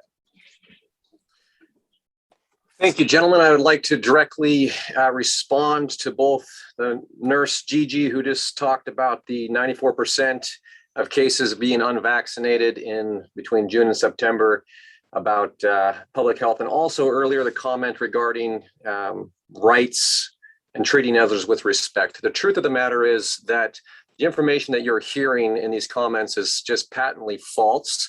So I'd like to go ahead and quote directly from the CDC website. Here it says that epidemiologic findings indicate COVID-19 is less severe than SARS or MERS. So that is a direct quote from the CDC. We did not have mask mandates or vaccine mandates for the SARS or MERS crisis. So that's an important distinction. When it comes to stating that ethical standards are treating with each other with respect and then saying that it's pointless to discuss rights, that is a direct contradiction. Each person has a right to decide whether or not they want to be vaccinated, particularly with the new vaccination that's just been put out on the market. Though it has gained FDA approval, it doesn't have long-term studies to support that. As far as case counts, the CDC, again, to do a direct quote from the CDC website, a significant proportion of infections across all age groups are asymptomatic. A significant proportion of infections across all age groups are asymptomatic. What that means is that a lot of tests and a lot of cases are not actually people that are exhibiting symptoms of COVID-19. If you were to look at the symptoms of COVID-19, you would find that they are identical to the seasonal flu, again, from the CDC website. The people who are actually passing away and dying from the flu, or I'm sorry, dying from COVID-19, as sad as that is, and to grieve the loss of those who have lost loved ones, the CDC, again, sorting the cdc.gov website, 95% of all COVID deaths have underlying conditions. 95% of all COVID deaths have underlying conditions. So we have cases that are driving public policy that may not be symptomatic. We have people that are losing life, but it's actually not due to strictly to COVID-19. It's COVID-19 plus hypertension, diabetes, Alzheimer's, cancer, etc. So we have a lopsided and disproportionate perspective driving public policy. I would request now the opportunity to come to the board in open chambers and share with you a half-an-hour presentation of facts, quoting the CDC, the FDA, the National Institute for Health, the World Health Organization, and other reputable sources to help provide some proper perspective instead of the simple liberal propaganda that you keep getting in these meetings. Would you be willing to hear that presentation? This is public comment. This is not. I understand that this is public comment. I'm asking in this time of public comment, can we set a time to have that presentation? And everybody would be welcome to have this information. I want to share it so that we're not letting public policy be driven by propaganda instead of proper examination of evidence and fact. Just, I mean, for myself, I'm going to stop your time. I don't want to use your time. But you can understand, at least for myself, who am I opening if I have 30 minutes? I don't know what your credentials are. I don't know what, then are we going to have 30-minute presentations from anybody across the whole county? Or I guess across the state. So I mean, there is a proper time. The Board of Health, at a Board of Health meeting, if there are folks that want to provide information, then I guess that would be appropriate. But I would be very cautious about opening the door to allowing presentations from the public in general. That's my personal opinion, but I will defer to my seatmates.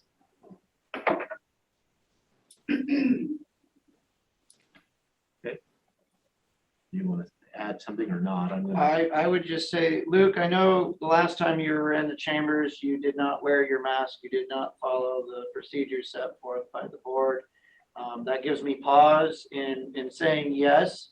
My advice to you would be to do your presentation and record it via Zoom or something of that nature. And I would be happy to watch it when I have time, not during a public meeting.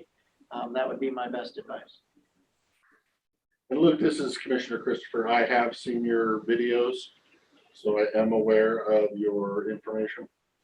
And if we did do something like that, I would hope that it would be at a Board of Health meeting where we're actually discussing health and not county.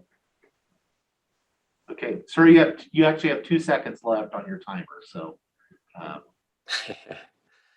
2 seconds. All right. Well, in 2 seconds, I would say thank you for considering that. I do believe that the information as far as a health board is, this is policy that's driving county policy. So it is a health board thing, but it's also a county commissioner consideration. So thank you for your time.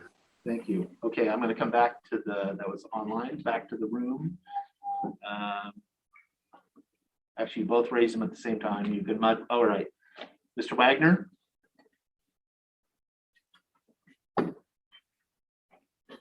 Greg Wagner, Goldendale, member of CEAS. Some concerning information was brought to my attention by a fellow citizen. He observed you 3 commissioners at the local bar and restaurant downtown Goldendale on September 14th drinking alcoholic beverages, tequila margaritas and beer. Mr. Anderson, did you drink tequila margaritas or beer that day? No, sir, I don't like tequila margaritas. Mr. Christopher, did you drink any alcoholic beverages that day? Citizen comment, I'm not doing question and answer. Mr. Not Sauer, that I'm did you? hiding anything, because I really don't care. No, I did. But I'm not partaking in questions. Is it what is the county policy on drinking alcoholic beverages while you're on the job? I am unaware of a policy. one way or the other, but I Would you think that would be considered good conduct? Again, this is citizen comment, so you can make your Okay. comment. I don't think it would be. What do you think it is, sir? Every place I've ever worked, it was zero tolerance on drugs, alcohol, and stealing. I just wonder why this county doesn't have a code of conduct or a code of ethics that would apply to all the workers in the county. With regards to situations just like this, if you were over drinking alcohol. Mr. Wagner, have you spoken with our HR department and got all, you do your research, I know you very I went and well. talked to him, he couldn't give me any real definite answer. And That's why I asked, why don't they have some kind of code of conduct or code of you ethics? have seen the county's policies. He gave you a copy of that, correct? I can't really hear you for that. Sorry, we're building. He gave you a copy of all of that, No, he correct? didn't give me anything. Okay, well, we do have a county policy handbook that is. I asked for that, he never gave it to me. It's posted online. So do you guys ever go over there and drink alcohol? Have you ever done it in the past besides September 14th? The owner says that you have. He bought your Again, favorite, sir, bought your this favorite is not. extra liquor, so you have it on hand. Sir, I'm not gonna answer. Well, you don't have to answer. I know, but by you know. I'm fully asking what you questions. Sir, you know full well the answers to your questions. You got a copy, you have seen a copy, you have interviewed our human resources. You know there is a personnel policy that covers such things. That is certainly true. That has nothing to do But with whether it or not you does were not, drinking. no, that's not the question. Personnel policies are not, elected officials are not covered under the personnel policy. They are not considered employees for the purposes of the personnel policy. So what policy do you follow? We follow the policies, the remedies that are available to citizens are the same as are laid out in the RCWs and the state laws. I'll give you a little more time if you That's wish. all right.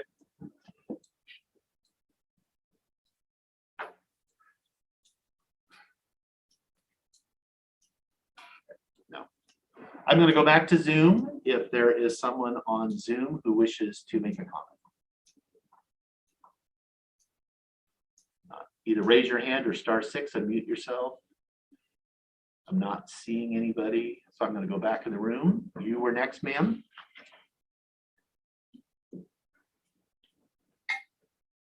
Have your name for the record. Pat Arnold, Trout Lake, Washington. I'm here in support of the petition, and in particular, I'm here in support of the very reasonable tone of that petition. I haven't written any of you any letters about what happened on September 14th because I was very angry and I didn't want to say something that I would regret. So I'm pleased that this petition has come forward and raised the possibility of discussing the issues about September 14th and COVID and whatnot in a way with some mutual understanding and respect. I've often said, and you've probably heard me say this, that government should be where we listen to each other, learn from each other, and try to find common ground to build on.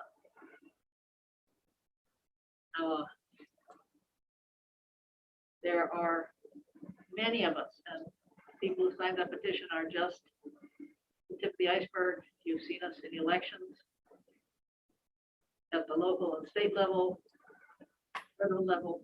There are many of us who have tried for years to get successive generations of commissioners to listen and to care about our points of view. And I think with little success, which is why I was angry when I saw what happened on September 14th, where people who were boisterous, unruly, and uncaring for the rules of your meetings and threatening towards you and others, those people dominated and got your attention in a way that the people represented by this petition have never been able to. And that's very frustrating. Laws can be interpreted in many ways. You must know that. It's not a thing that's black and white. And in this county, generations of commissioners have applied the law and interpreted in one way only, which is to favor what I call the settler mentality. And I'm going to be frank with you here because I've been talking about this for years amongst my friends, but I've never really brought it out in public because I thought it was just my shorthand. But the settler mentality is, it's all for me. I get to take and do what I want. Resources are endless. And that's the policies that I've seen this commission over generations now support those kinds of policies. It's time to break down that wall. Those of us here today represent a significant number of people. As I've said, we have ideas and insights and principles that are useful, that can be useful. And we care about Klickitat County as much as anybody else in this county. We're tired of being ignored, shut down, dismissed, and brushed aside. So I have to stop, but I appreciate your attention. You hand that in so we can see the rest of it, Pat?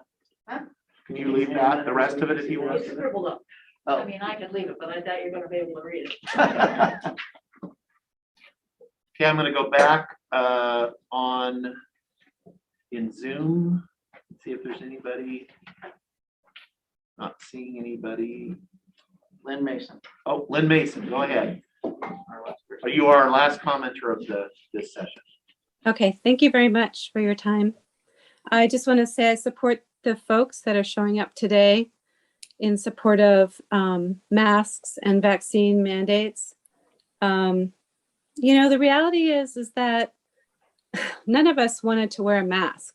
I mean, I was also in that camp of people that got vaccinated and was hoping that I didn't have to wear a mask again. Nobody wanted to wear a mask again.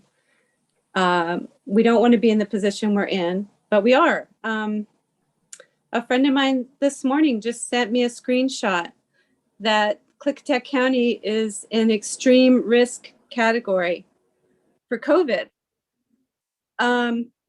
We're bordered by also extreme risk states that are maxing out their ability to treat sick people of all kinds, even people that have heart attacks, strokes, etc. We have experts that have come and spoke to us, and we need to listen to those people because they are doctors, they are nurses, they are experts in their field. These are the people that have worked in healthcare for decades. And these are the people, this is their specialty. And I support us listening to them and supporting them. And I think the participants that showed up today to speak on behalf of us that didn't, you know, none of us wanted to get vaccinated. None of us wanted to wear masks, but here we are. And this is what we have to do. This is an ever-changing situation. The virus has mutated and it's changing. It's a changing situation. So the guidelines have changed accordingly. And that's where we're at. Thank you for your time. Thank you.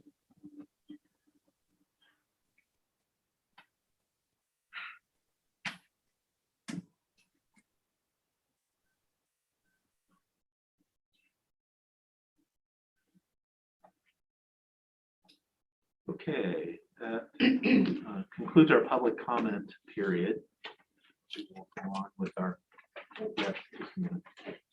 Okay, I was trying to take notes as everybody speaks, as I try to do every day.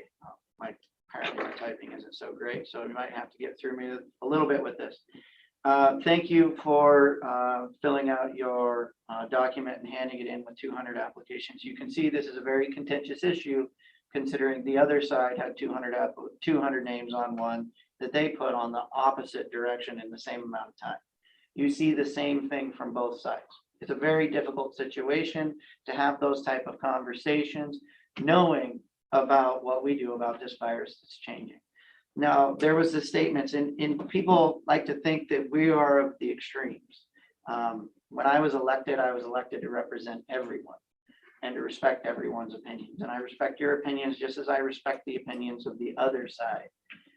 we have the difficult choice as commissioners and Board of Health members of following and setting that policy and path and where we go. I'm wearing my mask. I'm a firm believer in people who want to get the vaccine, getting the vaccine. I also see where the other side is coming from, and I respect their opinions. While I may not personally agree with them. I will say, though, that the county has been working non-stop throughout COVID. We have done so much.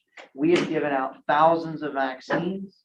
We have taken the vaccines to the people. We have taken them out to the minority populations, to our agricultural populations. We have continued to do everything. We do contact tracing. We do everything that you're asking. You don't always see it because it's our health department that's working, but we've been fighting this on the front lines, and our employees have been working tirelessly for 19 months or whatever it is now to fight COVID. And we're doing everything that we can. And we will continue to do so because we all want to get through this together. Thank you. And thank you for driving up here. So much easier to do it on Zoom, but showing up means a lot. Quick question, would you be having, since there's not enough time, would you have it later? I could, I will, we typically have a public hearing scheduled at 1:30. We don't today, coincidentally. And so we actually do have about 15 minutes of extra time. And so I would entertain that we could extend, if there are still folks that want to provide public comment, that they can do that. You do? Yeah. Okay. So,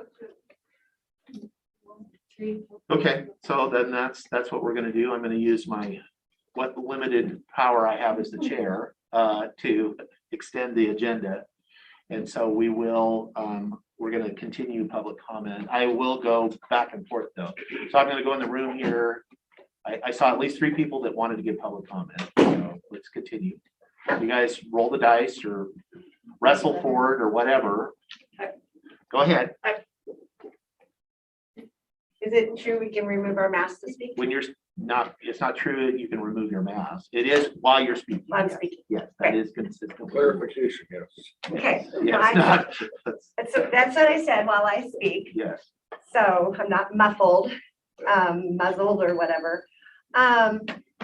So I wanted to talk quickly about the rescinding of the moratoriums for the solar ordinances. I was wondering, did the commissioners produce a findings of fact for that rescinding of the moratorium? Was there findings of facts produced with that rescinding?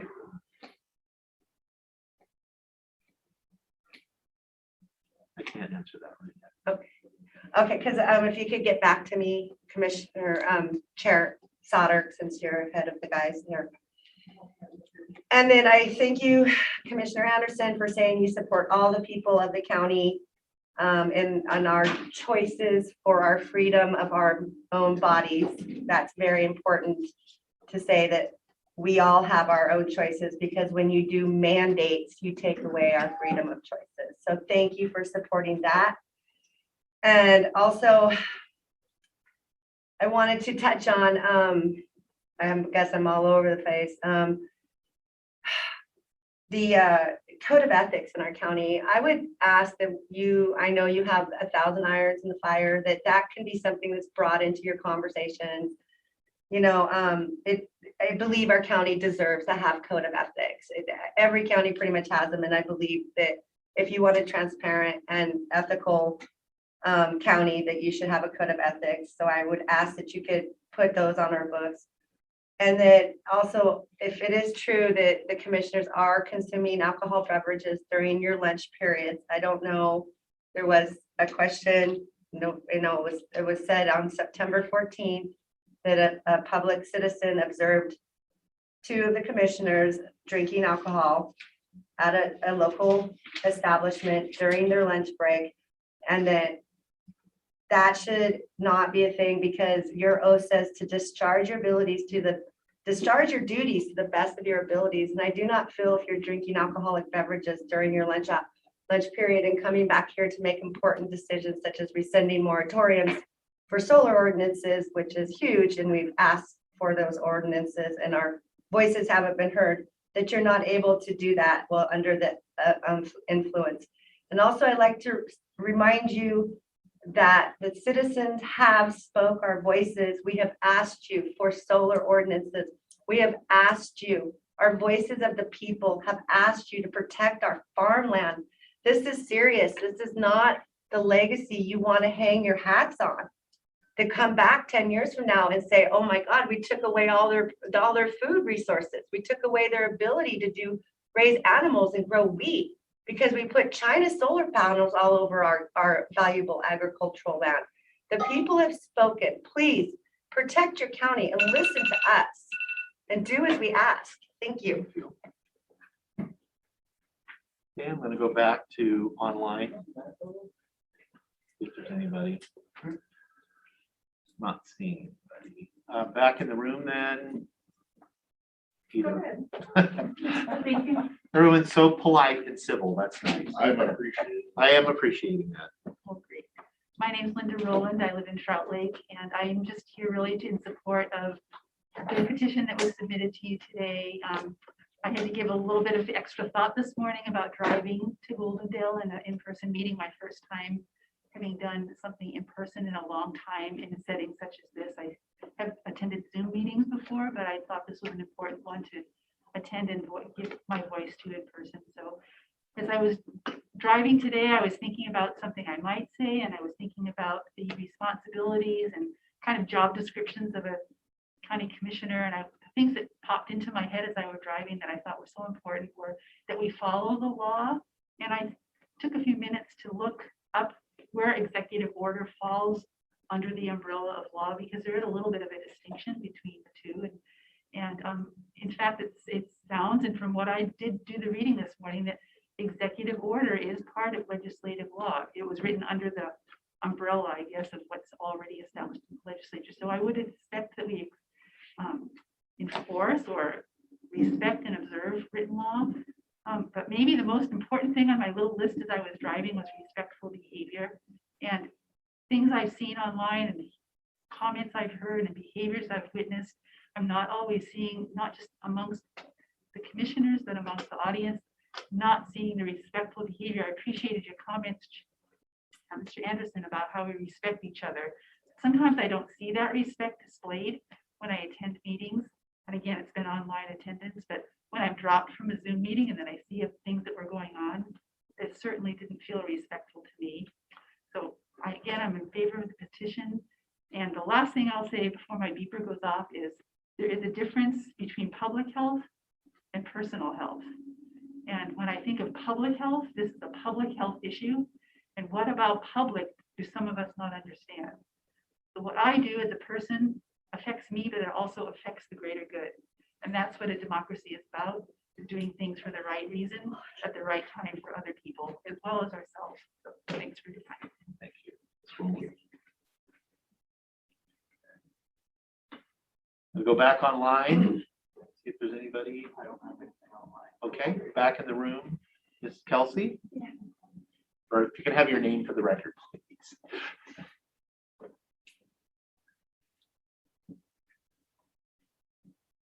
Hi, y'all.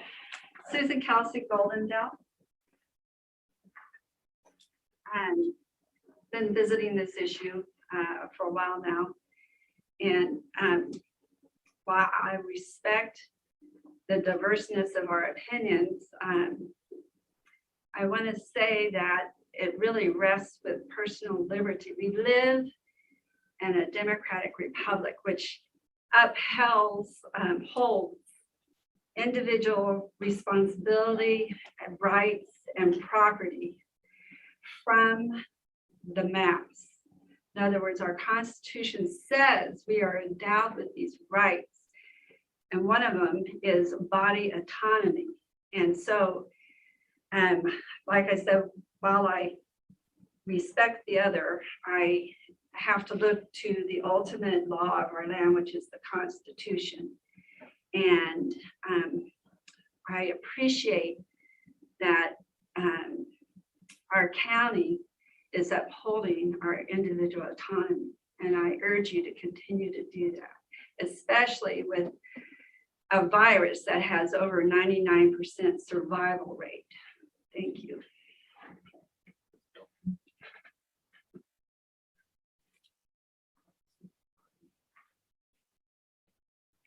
In the room?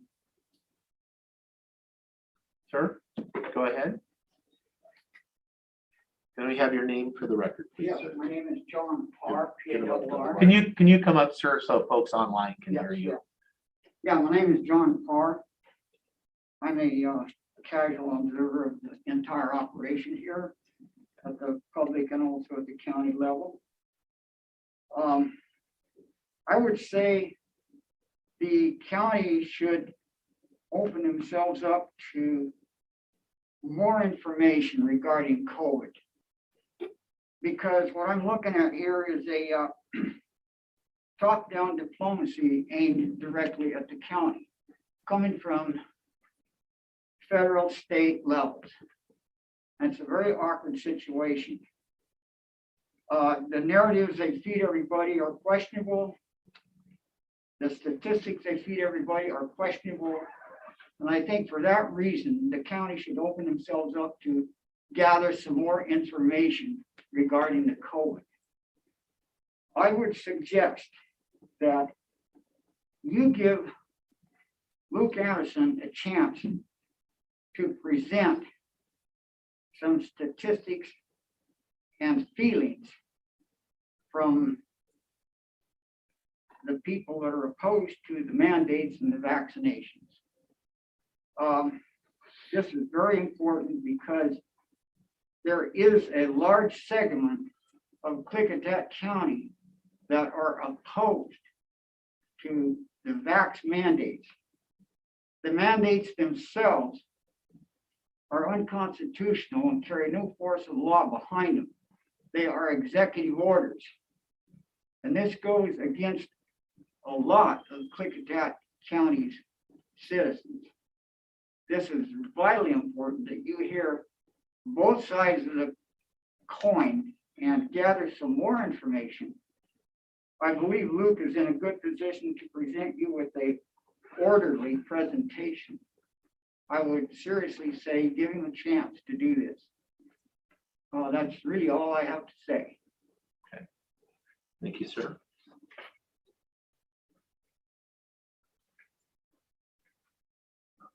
Anybody in the room? This will be the last commenter.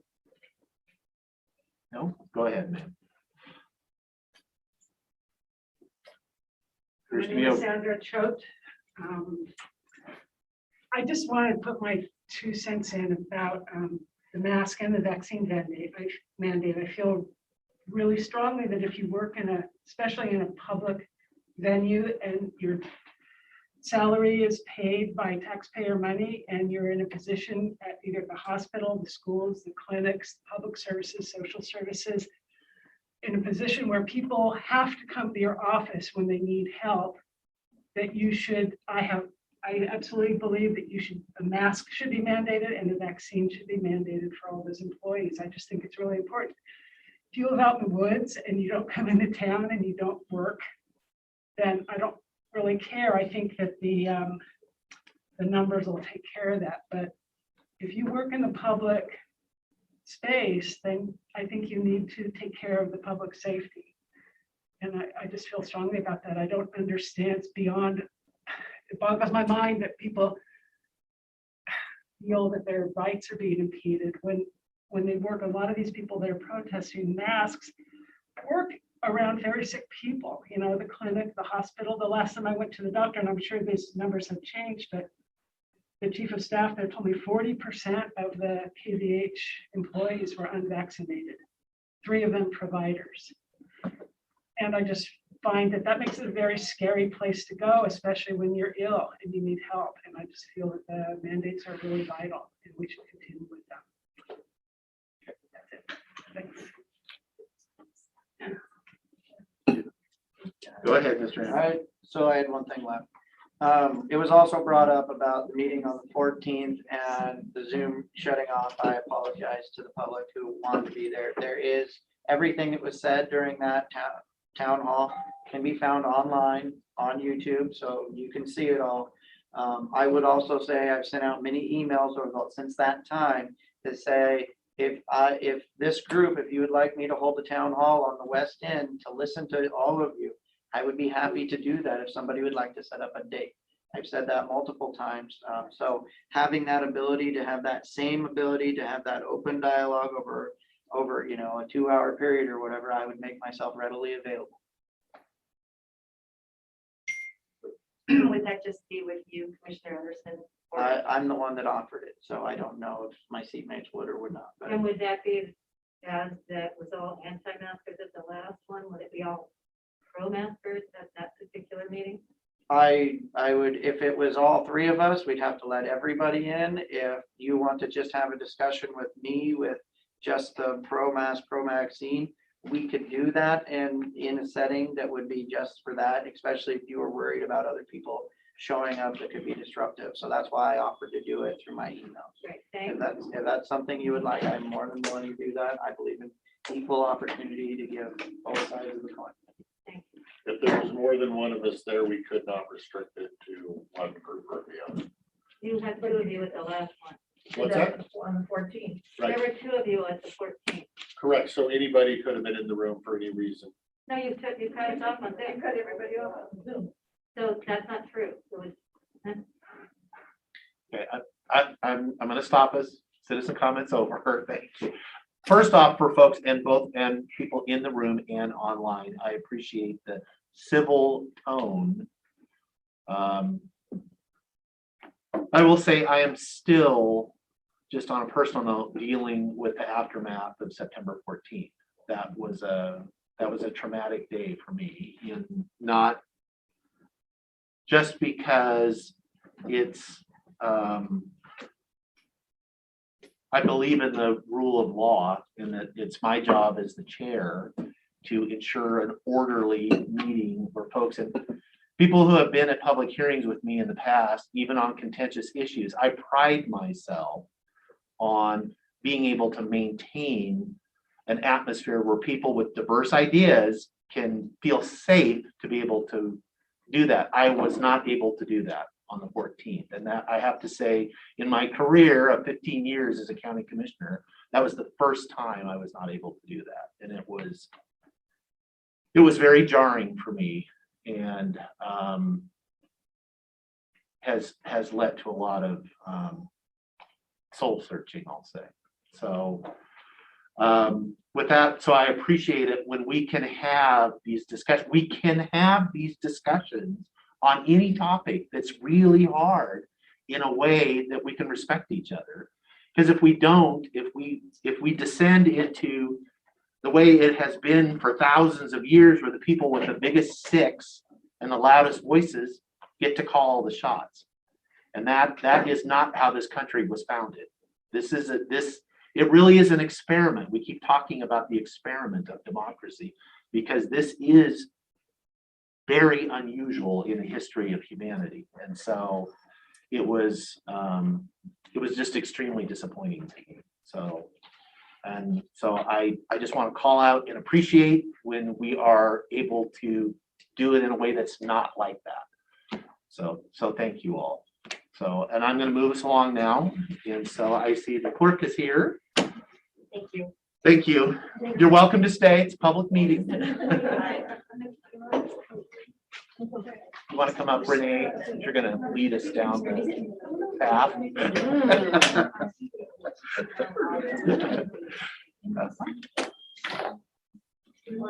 And you can come up too if you want. No, you're fine. You're supporting Renee.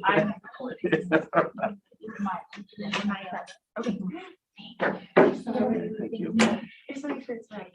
Okay, so this is a discussion regarding who will manage the reporting requirements for the Washington State Administrative Office of the Court's Interagency Reimbursement Agreement. What's the acronym for that? I don't even know. There's so many acronyms Yeah, I know. floating out there, it's just ridiculous. So a couple of things that I had a conversation with Lee, I've had a conversation with, goodness, Rob and Jen, and said that I would, my office would take on the responsibility of that reporting. But I've had some other information since I made those comments that I want to share, because I think it can be pertinent to maybe a decision that's made. So in several of the counties, the auditor is the one who's going to be doing the reporting, because the way the Blake contract looks in, getting the checks to the parties is actually going to be a vouchering process, an AP process. That's what I've been hearing a lot. And so they would be the ones to fill out the A-19 for that process. And then they would, so then I question, okay, so how are they going to do the case information reporting that's required in this contract? And I don't know how much you guys have studied this contract, but there's a lot of vague language in this contract that leaves a lot of uncertainty as to how we're supposed to do things. And part of it is the reporting of it. It says that the report is to include data, including case numbers, aggregate data on the number, and the type of cases. I'm not even sure what they mean when they say aggregate data. I mean, I need some clarification. I need something. And then the data that they're looking for is cases that are vacated under Blake. So cases that are strictly only have charges where we have a guilty plea to the drug charges that are no longer valid. So no resentencing. Right. And then the second option is resentencing under Blake. So meaning they could have had, an elevated offender score, or they may have had a bunch of charges that included the Blake charges, which caused their score to be higher. So I understand that. And then they say being worked on under Blake. I have no idea what that means. I've asked people. I asked Dave Canal what that means. He goes, I don't know what that means. So we're to do a report, and we have no guidelines for this report. Is there going to be a spreadsheet that goes out so that we're all putting the same information on a spreadsheet? So it just seems like there's some clarification that needs to be made regarding this contract, so that we all are reporting the same thing using the same form. It seems like to me it would be important for the state so that they could merge these Excel spreadsheets that come in, so they have data that makes sense. So that's one of my concerns. So another thought I had about the project manager. Do you guys have any questions about that section? So Okay. many, but I'm gonna get not that any more enlightened. No, there's gonna be a comment, so no, continue and Okay. we'll wait till the end. And so, I am concerned about my office, because there's a lot of people to come together at the table to make these reports work. And, the district courts, I have no idea what the district courts are doing. There's been no communication to me. I don't know if the prosecutor has gotten any. I don't know what district courts are doing with regards to these charges. Do you have a sense, or maybe the legal folk in the room, of kind of how that's going to break out, as far as, are the majority, the bulk of the cases are in Superior Court and the district courts would be relatively small, or vice versa? I don't have that. Because you don't deal with the district. Yeah, courts. maybe, Dave can have Any that. opinion? No. Okay. Think about it, there are probably district court for the marijuana Okay. cases for 30, 40 years. Okay. All those are misdemeanors. Well, possession of below 40 grams were misdemeanors that went through district court. And there were quite a few of those. Okay. Because I know there's similar conversations going about with city courts and their because they don't handle felonies. And so there's some discussion going on about how to split the dollars, the pie, because the cities are, I think there's legislators that are it's always we share, cities and counties share. And it's like, but the cities only have this little teeny piece of it. And so anything that is, but that's a different conversation. So, So I'm gonna throw a whole new thought out there for you guys to ponder. Because we have the financial committee, I don't know what it's called, and this process, I mean, it is all, for the reporting, for the most part, is financial based, is to maybe have someone like Jen Neal possibly be the person who does the reporting, and then make it, for lack of a better term, maybe this Blake thing needs to become a subcommittee of the financial group. Because it's going to take a lot of coordinating from a lot of departments. You have Jennifer online. so where would, because as you read through the contract, the reports, some of those, I mean, the financial part I get, but Me the too. other stuff, that information is going to come from different people.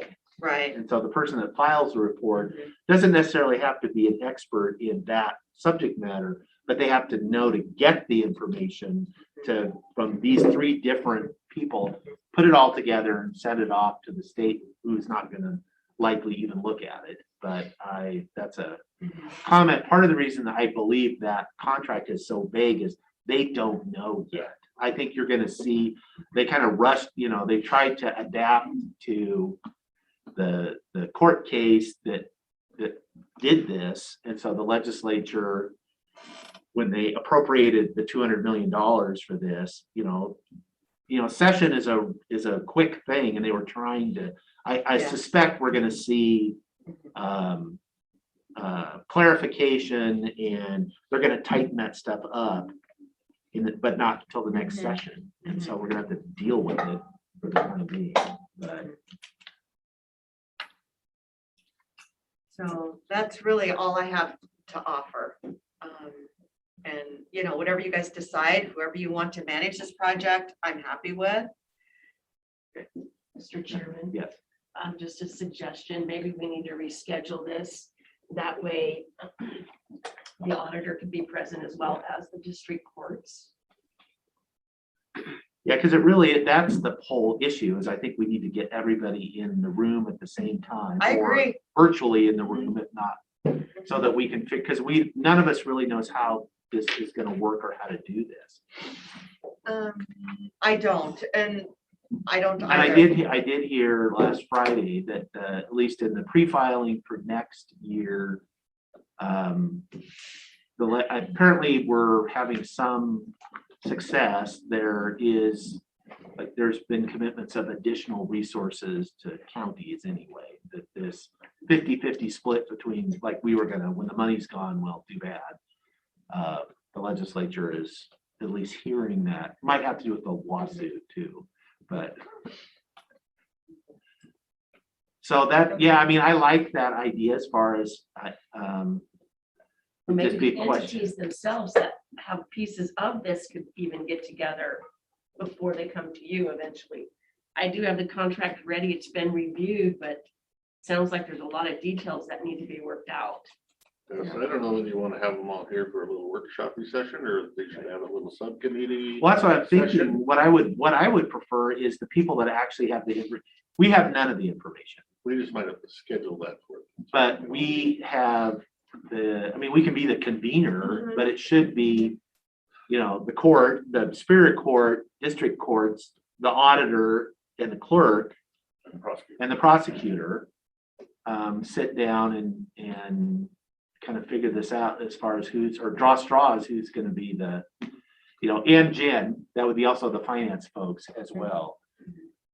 we're simply issuing the warrants based on information and backup Right. data that's provided to us, so I'm not sure that we necessarily, I mean, it's just like another AP, like with any other grant, you provide us with the information, we cut the warrant, so not sure we need to be part of this, other than we're happy to provide copies. So that sounds like no from that perspective. But As far as fill the out the some A9 counties auditors. form or the reports to Just bring trying up. to- Which you'd have to provide us with all of that information anyway, in order for us to cut the warrant, just like any other grant.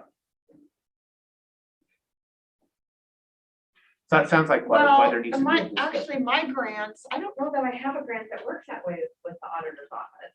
Because I submit my own spreadsheet and it goes straight to the grant folks. It doesn't even come through you guys. So we. Can you come, I want to be respectful of folks on Zoom, of which there is 36 people, so they can hear the conversation. There we go. So we issue the warrants based on documentation that's provided to us. So if you're doing a reimbursable grant and you cut AP, you've provided us with whatever information to validate the AP. This would be the same way. You'd provide us with the order of the court that says issue this warrant to this person in this amount, and that's what we do. So any of the information that we would have come from your office or district court. So do you feel, Renee, is this more of an issue of the reporting part is what you're concerned about? Right. Not necessarily the cutting of, Well, I think, because yeah, we still gotta clean up the process, I think, Right. to get the checks to people and how that's gonna look. And I do know, I wanted to throw this out there too. So the Washington Association of County Officials Conference is going on. I'm doing it virtual. I know the auditors have, Eric, you guys as president, is speaking at their meeting maybe this afternoon. We have a discussion. No, I can't remember if it's tomorrow or Thursday between prosecutors, and so there's clerks have another session too. So I mean, and more information is to come, and I think that's part of why we're not able to get anywhere to a consensus, is because we keep getting more information. So, so what is our time frame on, like, I know you had said there's already some folks have filed their, so has the court issued any orders to? oh yes, we have orders. We have many orders that are sitting there waiting for a contract to be signed for us to be able to facilitate that order. But until we have a contract and a process in place, I am not going to start releasing requests for a release of funds to go back to defendants. Okay. So I guess what I'm asking is, would this be a more timely discussion after the conferences are over, and like say Well, next week, if you can right. come back with more information? Could be. I mean, Yeah. ultimately, we're gonna have to go. Yeah. Okay.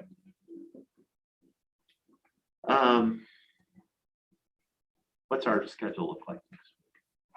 I would have to go look at Okay, it. never mind. Get her in here, Okay. no problem. Jen is online and she definitely would like it rescheduled. This is the first she's heard of it. Okay. It was just a thought I had in, some discussion. Now, is this the So- same contract that went to every county? It's Yeah, word for it's word, the saying one. it's not like we get to change it or add things to it, we just get to sign it and stuff Yeah, Yeah. until they correct it later. right. It's so that we understand how we're administering the contract as it's interpreted. 'Cause it Yeah, is really but vague. it's the reason there's concern is because we don't have any, there's the direction in this contract for what is supposed to be done by the person doing all the reporting is really unclear. So Has would anybody you sought default? guidance from the Sought what? guidance from who's the contract with? Is it, Administrative Office of the Courts. okay, I believe. so can we send a thing saying, here's our, Questions on? questions on this, what's your guidance on this, how do I report this? That's always possible. Because they're the ones that are gonna review and say, no, this And- isn't what we meant. Yeah, I just don't want to take on a responsibility. You get that. And I don't think anybody wants to take on a responsibility that you don't have clear instruction in the contract on how that looks. Okay. Okay, let me talk with some of the Okay. other counties too. and see Yeah. how they're- Yeah, and and maybe Eric will come back with some thoughts that you guys can, I don't know if you guys have, weekly chats. I have on Friday. Yeah, so, I mean, it may be a good time for you to talk to him Okay. too, maybe. I will he'll- bring it up on Yeah. Friday. Mhm. Okay, and we'll see about scheduling more Okay. time once we know what Yeah, that is. sounds great. All right. All right, thank you. Thank you, Madam Clerk. Mhm. Yes. So we usually have the public hearing at 2:15. Mhm. We usually have public hearings directly after one. These sometimes are scheduled, you can have them at a different time, which this is scheduled at 2:15 today, so. These are usually always scheduled at 2:15. Okay. They're an open space. It's written in open the space clerk application. book Yeah, somewhere. I was trying to, because you made the statement. Before 2:15, they could use this. Well, you can use those 2 minutes. Okay, well, we actually, we can look at the consent if anybody, all whopping 3 items. So we have the consent with 3 items, then we have the public works change order. Oh, I have that. So wouldn't that make it 4 items? No, change orders and pay estimates fall under That's the. a separate line item, which I don't have that. All right, Mr. Chairman, I would make a motion to approve the consent agenda with 3 items. Second. Okay, I have a motion and a second on the consent agenda, all 3 items. Any discussion on that? Hearing none, all those in favor say aye.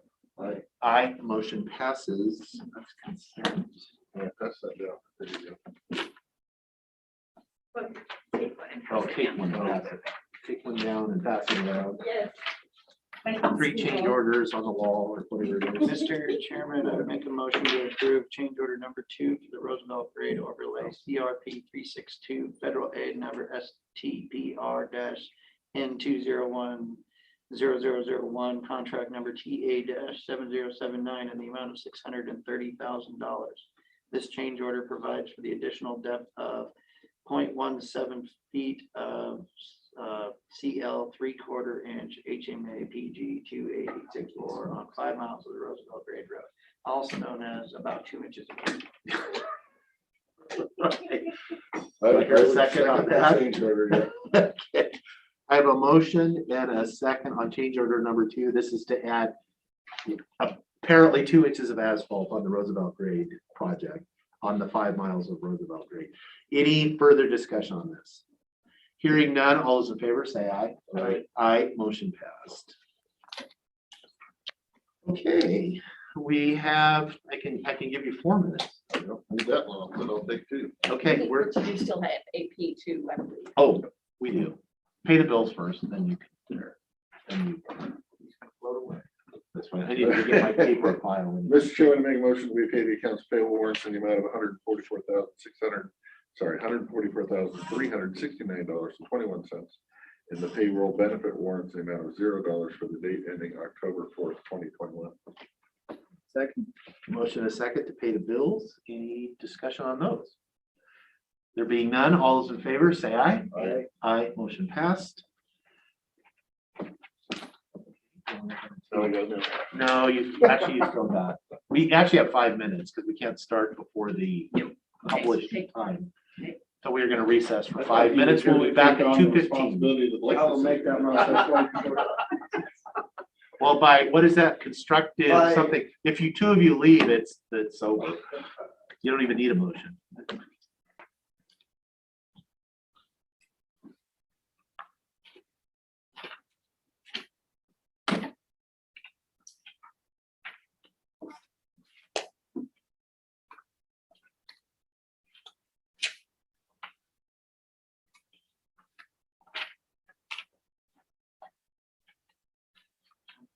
We're close enough. I don't expect that the applicant would be. here. Okay.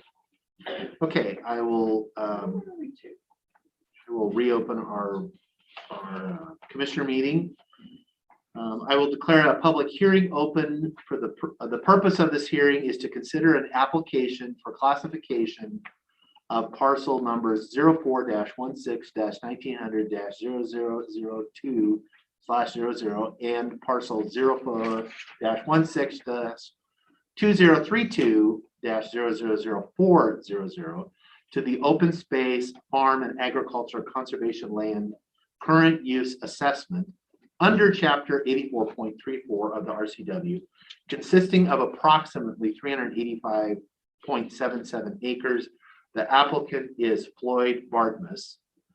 I will now ask folks if they have any ex parte contacts or potential conflicts of interest which board members need to disclose.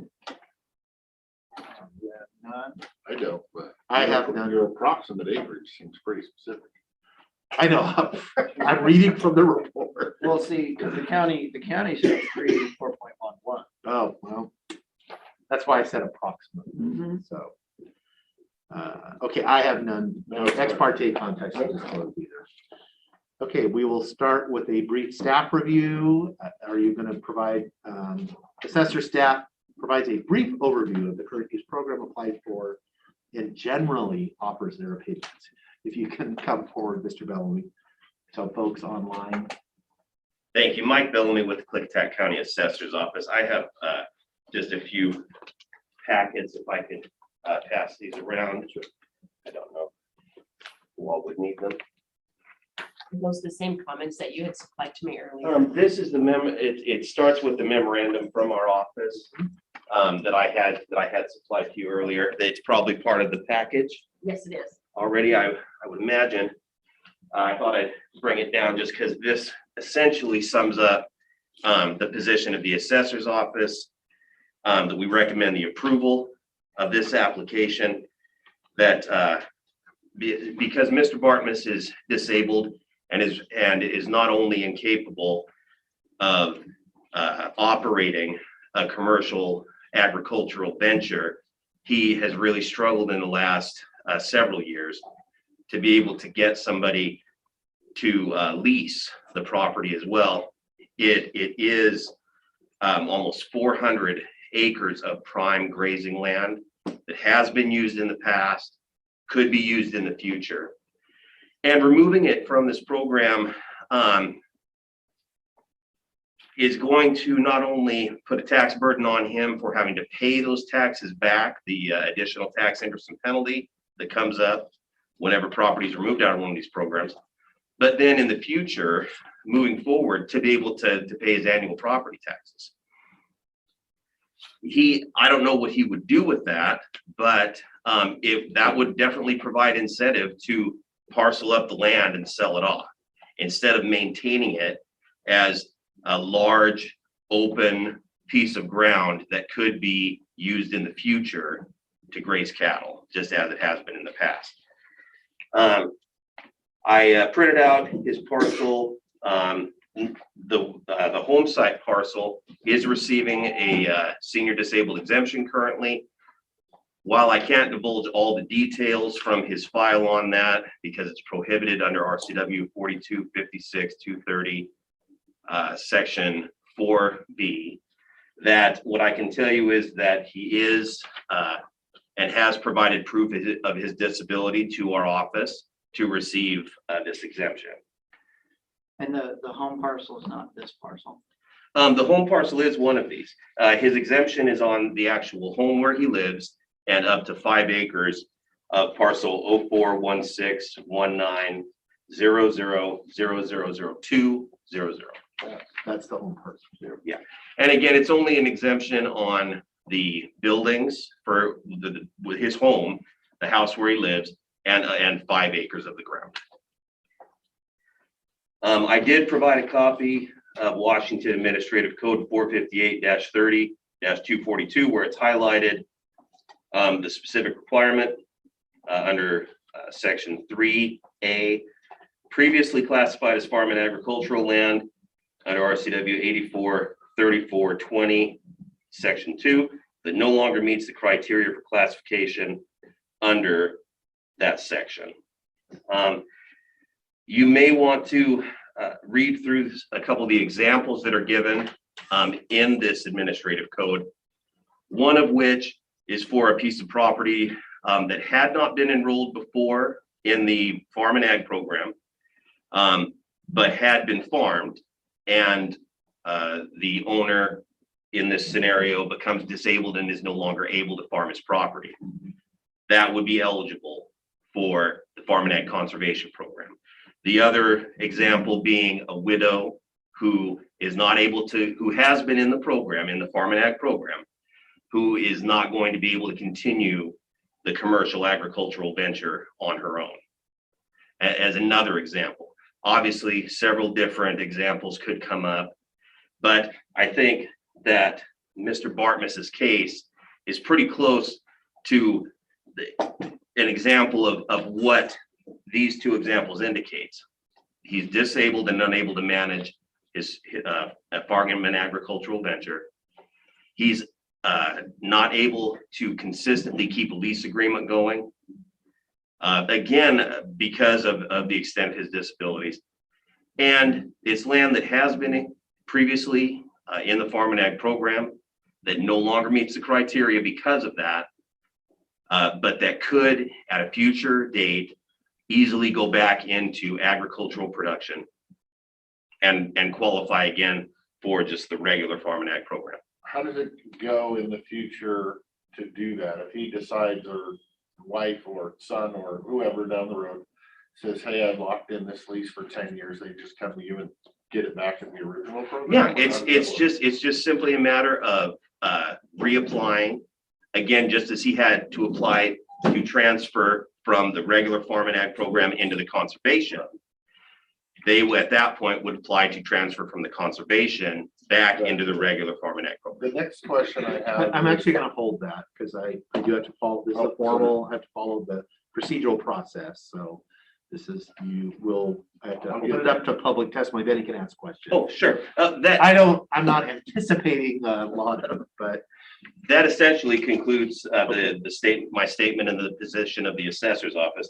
The other page I have on here is just again from RCW 843420 that defines farm and agricultural conservation.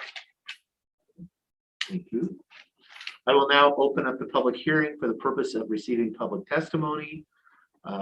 There's an opportunity for the applicant to provide testimony. I don't believe the applicant is online, but I will give an opportunity if render an assumed name, which we're seeing sometimes. I would also, then without that, I would also open it up for anyone that is opposed to this application. This is your opportunity. Raise your hand.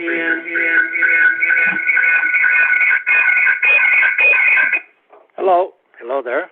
Yes. Can we have? Yeah, hello. Can we have your name, please? My name is Ken McCune.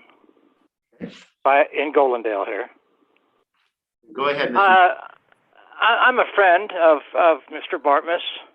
I know his situation very well. He's just a good old country gentleman farmer that's disabled, and he deserves any consideration that the county can give him to hang on to his family's farm there. You don't want to tax him off of it. You don't want to run him off of it with wind or solar panels or windmills. I know him good enough to know that's not going to happen. He could make $1 million off of that place if he wanted to. Money isn't the most important thing to him. He loves the land. It was handed down to him from his grandfather, Tom Miller. It's got water rights. He could irrigate if he wanted to. Anything you can do to help him stay on his home I personally would appreciate it, and I sure know he would too. Thank you, Mr. McCune. Thank you. Any other folks wishing to provide public testimony, both for or against the application? I am not seeing anybody. Okay. Now is an opportunity if you have questions. So under the conservation, is there limits on use? Could they, you don't have to stand for me, you can sit if you want to. Is there, I mean, could he graze cattle in there if he wanted to next year and just not get the tax credit for doing it the other way? Or does it have to be off limits, hands off, can't touch this, don't drive a quad on it, or have habitat for gray squirrels kind of a scenario? Right. The answer is yes. If there was a time where he could actually get a lease agreement going, that's permissible under the Farm and Ag Conservation Program. It's just that he's no longer required to. Okay. So there's no hands off, leave this to nature kind of. No, and it doesn't affect the zoning of it as well. It's very definitely specifically for the conservation of farm and agricultural properties that have been used traditionally, that don't qualify for just the Farm and Ag program currently, but that could at a future time. So we're not necessarily saving monarch butterflies, we're saving land.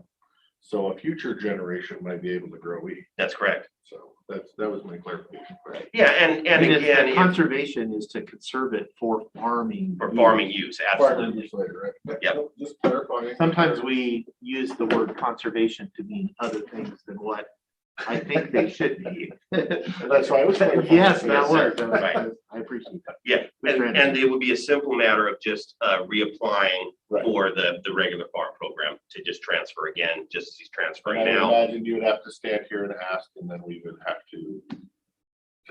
That one, actually, it goes back in the hands of the assessor's office administratively. It's anything that's under section 1 of the Open Space Taxation Act comes before the local board. The Farm and Ag program itself under section 2 is handled administratively by the assessor's office. Commissioner Anderson. Okay, so first question is, when it goes into this program, is it the same tax rate per acre as just the regular farm and open space? No, it won't be. Again, because the taxable value under the Farm and Ag program that we normally use is based specifically on use. And so, for instance, just raw grazing land is on the lower end, right, as the value per acre that's taxable. Orchards, vineyards, things like that are on the high end of because it's based upon the production capacity as far as assessing it within the program. With the Open Space Farm and Agricultural Conservation Program, it's valued in the same way that any other parcel that is under Open Space Section 1 would be valued, which is half of its market value. Commissioners, those numbers are in your packet that breaks it down to what the taxes were paid in 2020, which was in the Farm and Ag program. And then it also gives you an estimate what it would be under conservation land. It also gives you an idea of what the payout would be if it was removed. Okay. Yeah, it was there. I was just looking for the page number so I can recite into that. So it is, it typically is, depending on what the current use Page value 42. was, like in this case, it's actually, the taxes will go up somewhat. They will. But it's still much more affordable than if it was removed from the program. Yes, sir. It absolutely is. It's if the first thing he's going to save is he's not going to have to pay back the additional tax for the past 7 years with interest and 20% penalty. And that's a huge savings right there. But then secondly, annually, it's not going to be, the taxes won't be based on the full market value. It'll be based on 50% of the market value, which while it is an increase from the value per acre on grazing land, it's still not going to have that bigger burden on him of just regular market value. And that opens up another question. You said it's based on 50%. What's regular grazing land under the ag program? It's like $17 an acre of taxable value currently. And again, it varies because it's based on the production value. And it's based on information that we gather from local ranchers on their lease agreements. And Yeah, I was trying to figure out where you came up with that number, but that makes sense. Yeah, and there's a, I didn't bring the RCW that has it, but there's a capitalization rate, I believe is the term for it, that then is applied to it as well. I'm not as familiar with the nuts and bolts of that portion because it's an appraisal function. I'm more of a compliance and legal part is my What you're role. saying though is it would behoove him to have a lease because then his actual taxation would go down. And so there's an incentive to get it back into production. Yes, yes, if he was able to keep a lease going, but again, he has really struggled these past years to do that, and I would expect that for the remainder of his life, that he, given the extent of his disabilities and his current struggles, would continue to have that same sort of scenario. It most likely would remain just as conservation land for the rest of Mr. Bartmus' life, and then again, when taken over by an heir or even a rancher that the property ends up getting sold to years down the road. And further clarification, in 2020, I believe it was, he was removed from the program because he did not respond to the questionnaires. And so he had to appeal to the Board of Equalization. Within the right time frame. It was the assessors. In the right time frame. the Yeah, that's a really assessors critical. supported allowing him Yes. back in because he did finally provide some leases and he had neighbors that were helping. Yes, and just as Mr. McCune had come to vouch for him, he had another neighbor come in to help him. He's not able himself to be able to read and understand the paperwork that comes to him, and to be able to deal with that properly, let alone manage an agricultural venture or a lease agreement. I'm asking a lot of questions just for my own personal knowledge, not that this gentleman isn't a good person and well deserving of this program, so it's just me asking questions. I have no further questions. Mr. Chairman. Wait a minute, let me close. If there's no more, I don't have any questions. I will now close the public hearing to further public comment. Or actually, before I do that, I am actually supposed to ask one more time. Is there anybody online that wishes to provide public comment, both for or against this application, general public comment? This is your opportunity. Not seeing anybody. So then, with that, I will now close it to further public comment. Discussion by the board is optional. The only thing I would say, just a comment, to me, this application is exactly what this RCW is for. It is that we want, there's a reason I believe that we have, our tax system in Washington, there's a public value to open spaces, farm, and that's why there's a tax break for that kind of stuff, because we appreciate that. And we want to preserve that land to be able to be used in the future. And, if the owner is disabled and can't do it, we don't want to lose that land, because once it's out of ag production, it's likely, because we know what will happen to it. It will be subdivided and sold, and it's not going to go back. And so we can kind of take a pause on getting future, although in this case, we're actually getting a little more revenue out of it with it out of production as far as it taxes.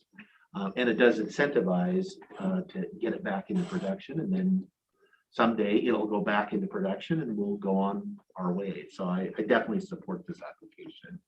And with that, if there's any more other comments, this is the opportunity, or I would entertain a motion.